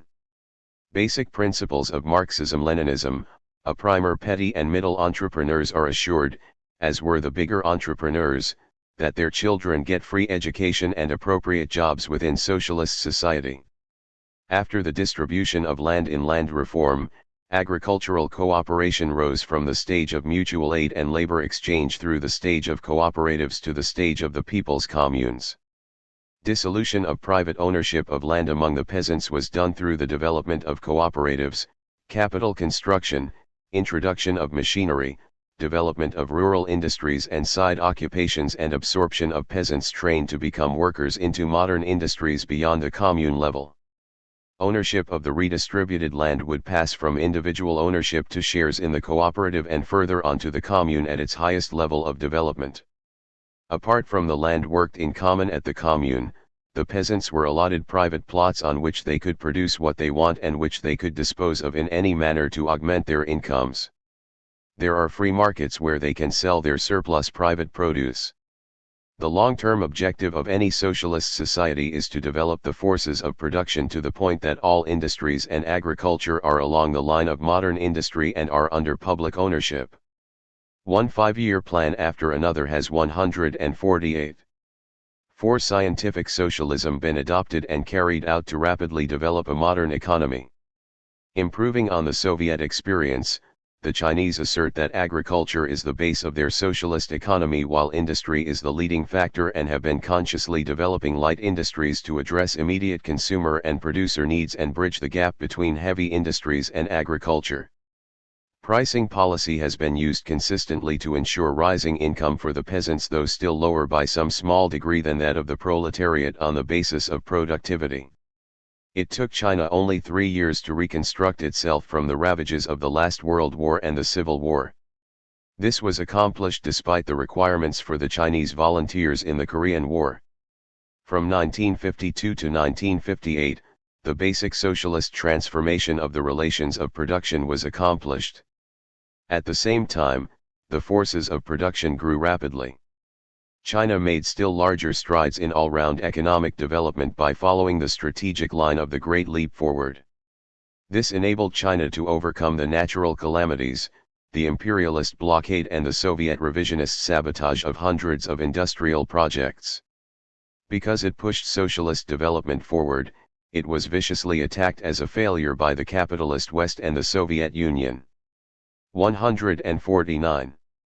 Basic principles of Marxism-Leninism, a primer. From then on, the rapid progress of the Chinese socialist economy could no longer be denied. During the period of the Great Proletarian Cultural Revolution, still greater progress continued to be made in socialist revolution and construction. The Cultural Revolution under proletarian dictatorship involved class struggle against the residual and recrudescent bourgeoisie and caused the revolutionization of the mode of the production and superstructure in order to combat revisionism, prevent capitalist restoration and consolidate the factors of socialism. The ratio of industry in industrial agricultural output value has increased from 30% in 1949 to 74.4% in 1978. Steel output has increased 200 times since 1949. The machine building industry supplies 80% of the equipment of the basic industries. Oil fuel power industries are self-sufficient.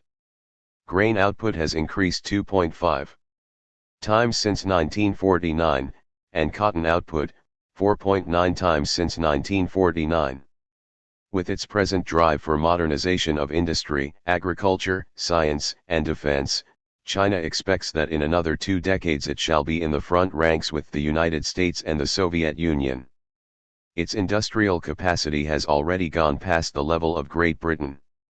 This is being premised on the rejection of the achievements of the Great Leap Forward and the Great Proletarian Cultural Revolution. 150. For scientific socialism, grave dangers loom ahead for the cause of socialist revolution and construction, because the capitalist-oriented reforms being undertaken and the integration of China in the world capitalist system can bring about the full restoration of capitalism and the bourgeois class dictatorship in China. Mao pointed out a long time ago that the ascent to a higher stage of social development from a lower exploitative kind of society involves revolutionary violence, but a descent from a higher to a lower of social development can occur through peaceful evolution. See Transition to Communism. Scientific prediction is possible only on the basis of the available facts and the laws of motion that can be drawn from them. In social science, a prediction can only indicate the general direction of events in view of many variables. To venture into details about a long future could easily result in wrong guesses or even fantasies. Marx and Engels could only indicate the general direction of events on the basis of the facts of capitalist society and the laws of motion that they discovered therefrom. They defined the basic principles of socialist revolution and construction and anticipated the general outline on the basis of their study and critique of capitalism and imperialism. With regard to the transition of socialism into communism, they prognosticated the withering 151 basic principles of Marxism-Leninism, a primer of the state, the emergence of classless society, the massive and rapid growth of productive forces, and the all-round development of human civilization. The withering of the socialist state or class dictatorship of the proletariat means the steady dissolution of the coercive character of political authority. By then, there shall have been a lessening and finally a disappearance of the need for a distinct class, the proletariat, to hold in check another class, the bourgeoisie, with the use of the coercive apparatuses of the state like the army, police, courts and prison. The advance of socialism, especially in its mode of production, is expected to dissolve the very conditions that create such antagonistic classes as the proletariat and the bourgeoisie. A generalization and equalization of conditions occur for the benefit of one and all. It is not an impossible dream to anticipate the growth of productivity to the point that all members of society need to work for a far lesser number of hours than now and have more time for other creative endeavors in private and in public. One knows exactly how the bourgeoisie is differentiated from the proletariat in capitalist society. By their right of ownership of the means of production and by extracting profits for themselves, the bourgeoisie lives a more comfortable and even luxurious life, while the proletariat is consigned to the drudgery of a long daily work routine. And 152. For scientific socialism, the coarse conditions of poverty and misery. Certainly, one cannot fail to see the benefits derived by the working class by succeeding through struggle to reduce the working day progressively from 16 hours to 8 hours, although the worker still remains exploited in capitalist society. The attainment by all of the material conditions enjoyed by an educated middle-class family relying on high salaries and not on private ownership of the means of production is not an impossibility. While this is an impossibility for the working class under capitalism, socialism can bring this about because the growth of productive forces and all-round social development are no longer restricted as in capitalism. Modern industry is capable of wiping out poverty overnight. But capitalism would rather manipulate and restrict the forces of production in order to exact a high rate of profit. Marx pointed out clearly the problems that socialism in transition to communism would have to solve. These are the contradictions between the vestiges of the past and the new socialist society, between town and country or industry and agriculture, and between mental and physical work. The contradictions between the vestiges of the past and the new socialist conditions can be solved by further developing the achievements of socialist revolution and construction. The contradiction between the town and country or industry and 153. Basic principles of Marxism-Leninism. A primer, agriculture can be solved by bringing mechanization and the amenities of urban life to the countryside and building smaller cities integrated with rural life.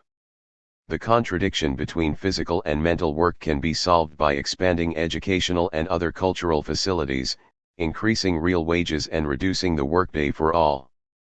Since Marx, it has been generally understood that the mode of production can be developed to such a point that the income of producers will no longer be decided according to their productivity.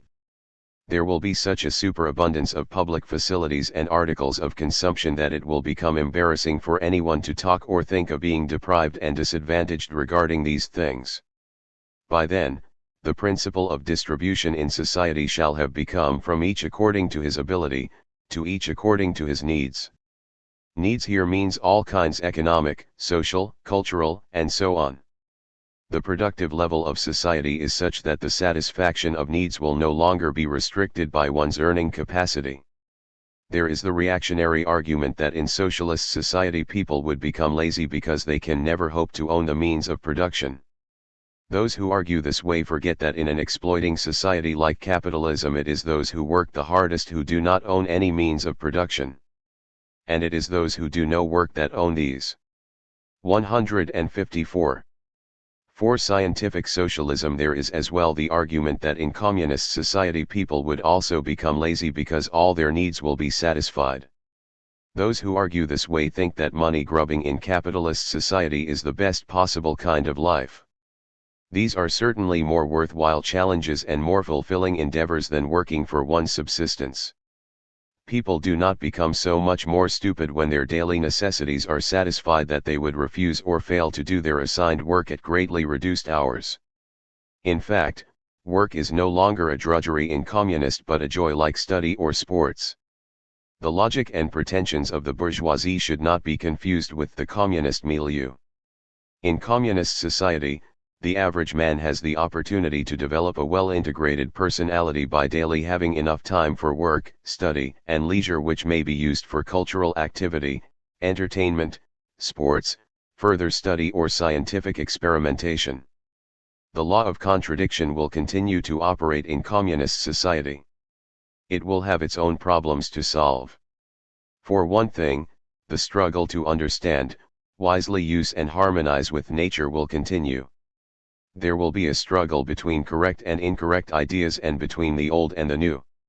To the extent that man still remains ignorant of many things, because of the infinitude of matter, man will still have to struggle for greater. 155. Basic principles of Marxism-Leninism, a primer: freedom from that ignorance. Man will continue to be challenged by problems and moved by a desire to solve them. Those who say that Marxism envisions communism as a final form of society, which is Eden regained, do not actually know Marxism. It is simply impossible to have a final society of perfect harmony. New forms of struggle in communist society will arise. Communism itself is destined to be supplanted by a new form of society. The actual building of socialist societies since 1917 has made clear that there is no smooth sailing from socialism to communism. It is not a simple case of developing continuously the forces of production.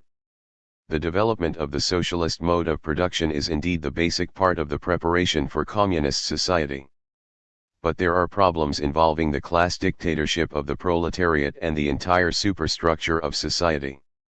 To obscure these problems would even adversely affect the mode of production. Lenin was the first to say categorically that socialism entails a whole historical epoch, not a brief transitory period. The building of socialism itself is not a simple case of unilaterally doing what is to be done in the mode of production in one's own country. The dictatorship of the proletariat must be consolidated to guard against dangers and to put limits on the concessions that still need to. 156. 4. Scientific socialism be given to backward elements. The defeated bourgeoisie in a country multiplies its resistance to the rule of the proletariat tenfold and retains countless connections with the international bourgeoisie. Old ideas, old customs, and old habits persist for a long time. Petty production which is allowed for some time engenders the bourgeoisie anew. Bureaucrats in the state are also liable to divorce themselves from the masses and become a new bourgeoisie. In 1936 Stalin made the mistake of proclaiming that classes and class struggle had ceased to exist in the Soviet Union and that a classless society of the whole people had been achieved. This was quite a grave error because it obscured the problem that there were still classes and class struggle and because it supported the tendency to misconstrue contradictions among the people as contradictions between the people and the enemy. Because it became very easy to misrepresent any contradiction on issues as a contradiction between the people and the enemy, it also became very easy to adopt harsh administrative measures against a considerable number of people also became very easy. An injustice could be easily committed. Even when a measure was justly taken, it was something performed by the state organs above the masses who should have been involved in class struggle. Stalin also said, "Technique decides everything." This depreciated the role of political Moby 157. Basic principles of Marxism-Leninism, a primaralization. It encouraged the idea that the cadres and experts knew what was best and the people could be simply told what to do. This undermined the role of the proletariat and other working people in decision-making. There is no substitute for a democratic interaction between leaders and masses, even as centralism holds after a decision has been made. The principle of democratic centralism means that centralized authority is based on democracy. Under the notion that classes and class struggle no longer existed in the Soviet Union, the modern revisionists were able to gradually usurp power in the organs of the state, public organizations, and in the superstructure as a whole. It was too late when Stalin realized his error in 1953, a year before his death. In 1957 the modern revisionists were able to openly seize power for themselves under Khrushchev. They declared that the Soviet state was no longer a dictatorship of the proletariat but a state of the whole people and the Communist Party, a party of the whole people. The proletarian class standpoint was abandoned. Subsequently, they put out an overextended 20-year program to build the material and technical foundation of communism. They said that it was all a matter of economics and technology that communism would be achieved and that the international communist movement should be subordinated to the accomplishment of such a 158.4 scientific socialism program. They put out the line of peaceful coexistence, peaceful transition, and peaceful competition to the chagrin of revolutionary forces fighting for national liberation against colonialism and imperialism. In 1965, Brezhnev replaced Khrushchev. He maintained the line that inside the Soviet Union there was no more need for the dictatorship of the proletariat and that the Soviet state was only for defense against imperialism. He pursued further the Khrushchevite line of restoring capitalism in the Soviet economy. He recentralized the economic activities that Khrushchev had decentralized in order to promote bureaucrat monopoly capitalism and the arms race. State officials continued to raise their salaries, allowances, and luxury facilities. Industrial and farm enterprises were individually put on a profit-for-itself basis. Managers could get large salaries and bonuses for themselves and were given the power to hire and fire workers on such a basis. The private plots of peasants were enlarged and free markets were increased and encouraged. The effect was neglect of collective farms and Soviet agriculture went into shambles. Eventually private teams could operate large farms for their own private profit. The means of production in the Soviet Union are still in the main owned formally by the public. But the bureaucrats, particularly the Monopoly 159. Basic principles of Marxism-Leninism, a primer bureaucrat bourgeoisie, are now running a state monopoly capitalist economy and are privately aggrandizing themselves in many devious ways. Their incomes can compare with capitalists in capitalist countries, while workers find the level of their income decreasing. Unemployment has also been increasing. As early as during the time of Khrushchev, the Soviet Union exposed the pernicious character of its foreign relations. Unable to make China submit to its ideological stand, it withdrew its experts from China and tore to pieces the blueprints for hundreds of projects. It was discovered subsequently, however, that the Soviet Union had been delivering shoddy and overpriced capital goods and other commodities to China. The worst in foreign relations came when Brezhnev took over. Unlike Khrushchev, he has been openly bellicose. In 1969, the Soviet Union invaded Czechoslovakia and openly installed its puppets. Since then, the Soviet Union has been called social imperialist. Social imperialism means socialist in words but imperialist in deeds. This corresponds to its domestic social capitalism and social fascism, that is to say, capitalism and fascism in the name of socialism. Learning from the experience of the international proletariat, especially in the Soviet Union, Mao Zedong wrote a thoroughgoing class analysis of socialist society, on the correct handling 160. For scientific socialism of contradictions among the people. He stated categorically that in socialist society classes and class struggle persist and showed how these could be handled, making a distinction between contradictions among the people and those between the people and the enemy. He laid stress on the consolidation of the dictatorship of the proletariat and the ideological remolding of the intellectuals among others. Subsequently, he put forward the theory of continuing revolution under the dictatorship of the proletariat and put it into practice in the Great Proletarian Cultural Revolution in order to combat revisionism, prevent the restoration of capitalism and consolidate socialism. The key point in this theory is the proletarian class struggle and the repeated revolutionization of the entire socialist superstructure so as to prevent modern revisionism or the restoration of capitalism. Mao held that as in the Soviet Union the revisionists first subvert the superstructure and prepare public opinion for the restoration of capitalism. Subsequently, it takes only a coup to seize political power. Thus, the restoration of capitalism can be undertaken in a relatively peaceful way. To put back the proletariat in power would entail an armed revolution. The revisionists in socialist society belittle and oppose the proletarian class struggle and revolutionization of the superstructure. In the Soviet 161 Union, they claim that the proletariat has already fulfilled its historic mission of building socialism by way of saying that there is no more need for struggle. In China, they claim that there is already a withering away of the class struggle and that the people are practically through with it. They consider the sheer development of the productive forces as adequate in the march towards communism. To bring about communism, not only the mode of production should be revolutionized but also the superstructure. The revolutionization of the latter would enhance the former, and vice versa. The interaction of the two would bring about the rapid progress of socialism towards communism. As socialist society is continuously revolutionized, the only other condition to consider would be the external factor of imperialism. Communism cannot arise so long as imperialism exists. No socialist state can bring down its guard so long as the bourgeoisie abroad can choose to launch aggression, intervention, and the like.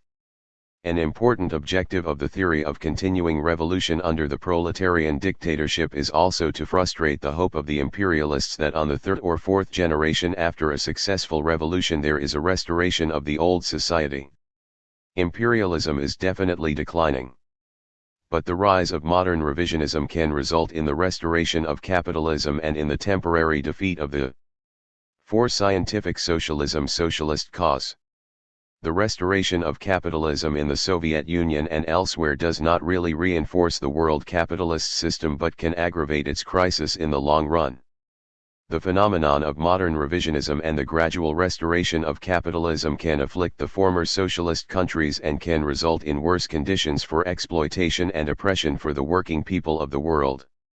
Worse conditions of crisis, repression, and aggression will arise. But precisely these shall generate a new wave of revolutions led by the proletariat against the bourgeoisie.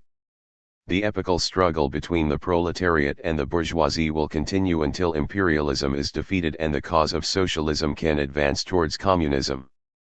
163. Appendices.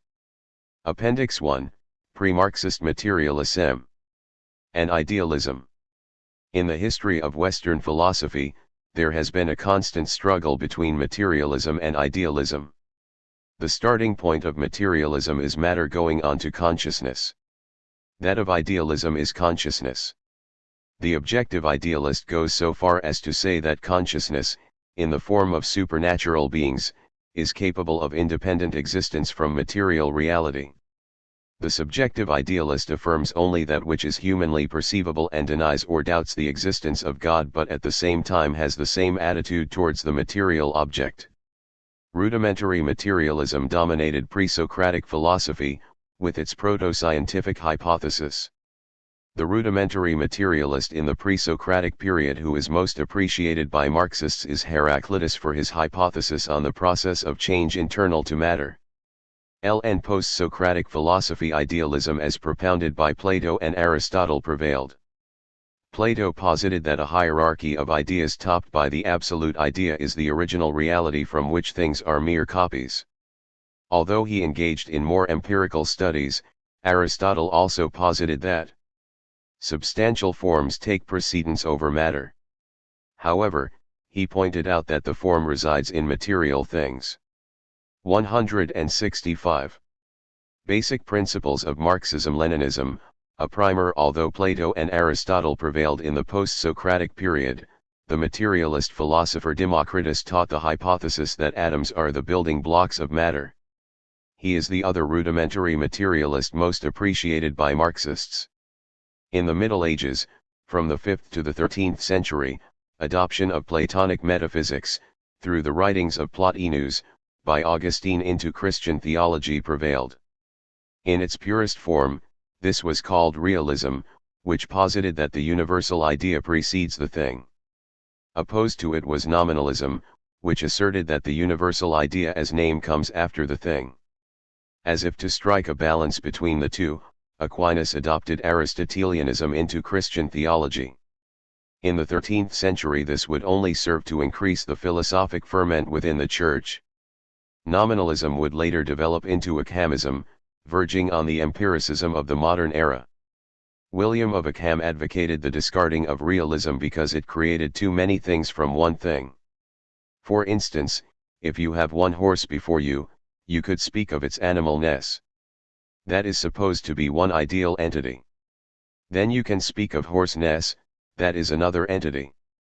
This business of claiming too many essences before the actual horse is confusing, according to Ockham. The so-called substantial form of Aristotle was used to perpetuate Platonic idealism.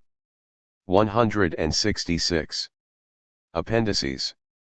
Christian Platonic Aristotelian philosophy came increasingly under the attack of more outrightly materialistic philosophies in the 17th century.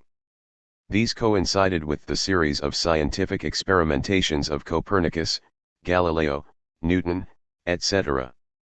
In England, there was the empiricist philosophy of Francis Bacon and John Locke. Both assumed the existence of material objects even as they asserted that human perception and observation lead to knowledge. It is for this that they are the empiricists better appreciated by Marxists than the empiricists Berkeley and Hume, who asserted that reality consisted only of sense data and denied the material object.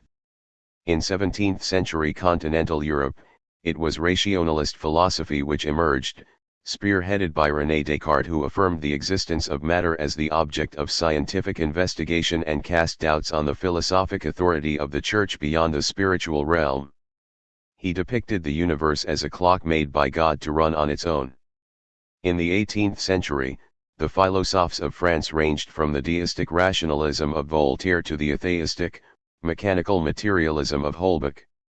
Marxist materialism would subsequently criticize mechanical materialism as too narrow for reducing all material things and processes to mechanics, underestimating the all-round capability of man and thus giving room for the 167. Basic Principles of Marxism-Leninism, a primervention of some supernatural being. But this mechanical materialism which described man himself as a machine was progressively significant in that it affirmed the capability of man to explain the world in scientific, materialist terms. The mechanical materialists were influenced and limited by the level of scientific achievement in their time, especially the experiments of Galileo and the mechanical laws of Newtonian physics. In the 19th century, Marxism would be able to avail of a far greater amount of scientific achievements in various fields and at the same time learn from the most radical and advanced progress of idealism in Hegelian dialectics. 168. Appendices. Appendix 2, on pre-industrial capitalism and the primitive accumulation of capital. Though Marxists give full credit to capitalism as an economic advance on feudalism, it exposes the gross inhumanity by which it first accumulated its capital. The primitive accumulation of capital is dealt with in Das Kapital. But the focus is on industrial capitalism, when commodity production has become dominant in society. The seed of capitalism grew within the womb of feudal society. Within a predominantly natural economy, mainly dependent on land, commodity production developed gradually for a long period. Before commodity production in the form of industrial capitalism became the dominant mode of production in the 19th century, it went into two stages, the handicraft stage, and the manufacturing stage of several hundreds of years in Europe. The craft guilds were the basic producing units in the towns that emerged during the Middle Ages. Under the direction of the guild master in a small shop, each of the artisans made a complete product with simple handy tools which he personally owned. It was in the late Middle Ages, particularly in 13th century Italy, that pre-industrial manufacturing started to develop. The basis was still handicrafts, but these were brought to a higher level. 169.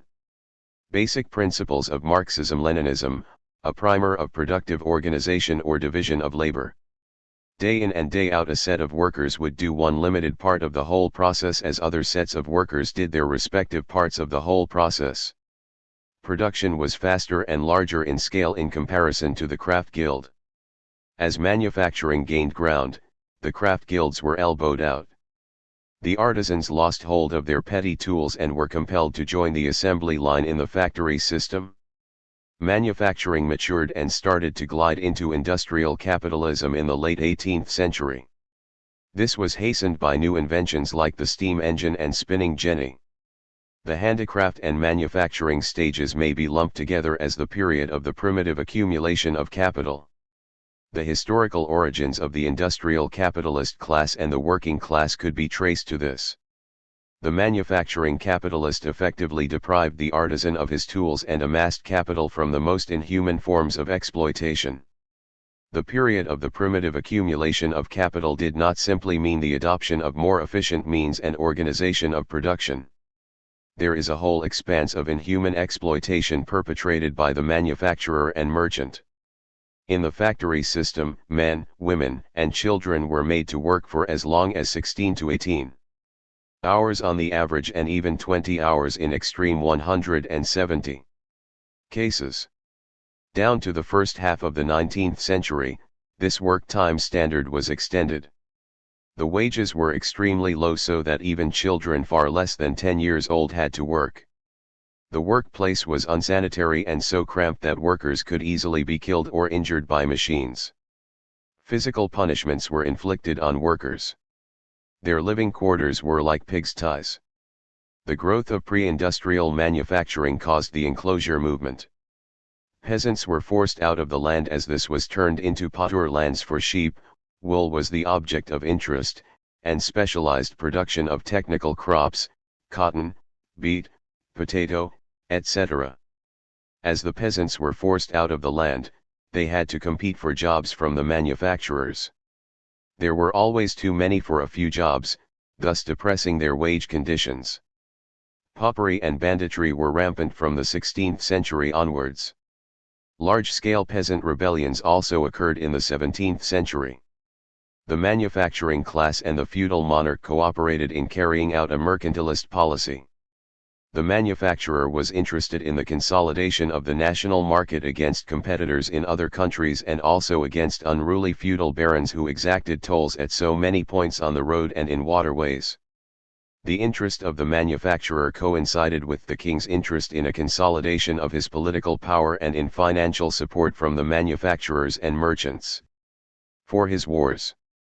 Mercantilism was also the main economic motive of the colonial expeditions since the 16th century. At first, the object of interest in the colonies were gold, spices, and other exotic products. Subsequently, the metropolis decided to produce commercial crops in these colonies for its benefit. Not only the native peoples were forced to cultivate the commercial crops, like tobacco, sugar, cotton, pepper, and the like.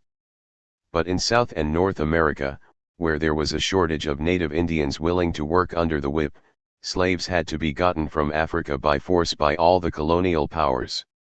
Incidentally, even in this the fine excuse was to expedite the Christianization of the black heathens. The Portuguese Jesuits became very active in the slave trade, especially after they caused the death of thousands of Indians in Brazil when they put them in concentration camps.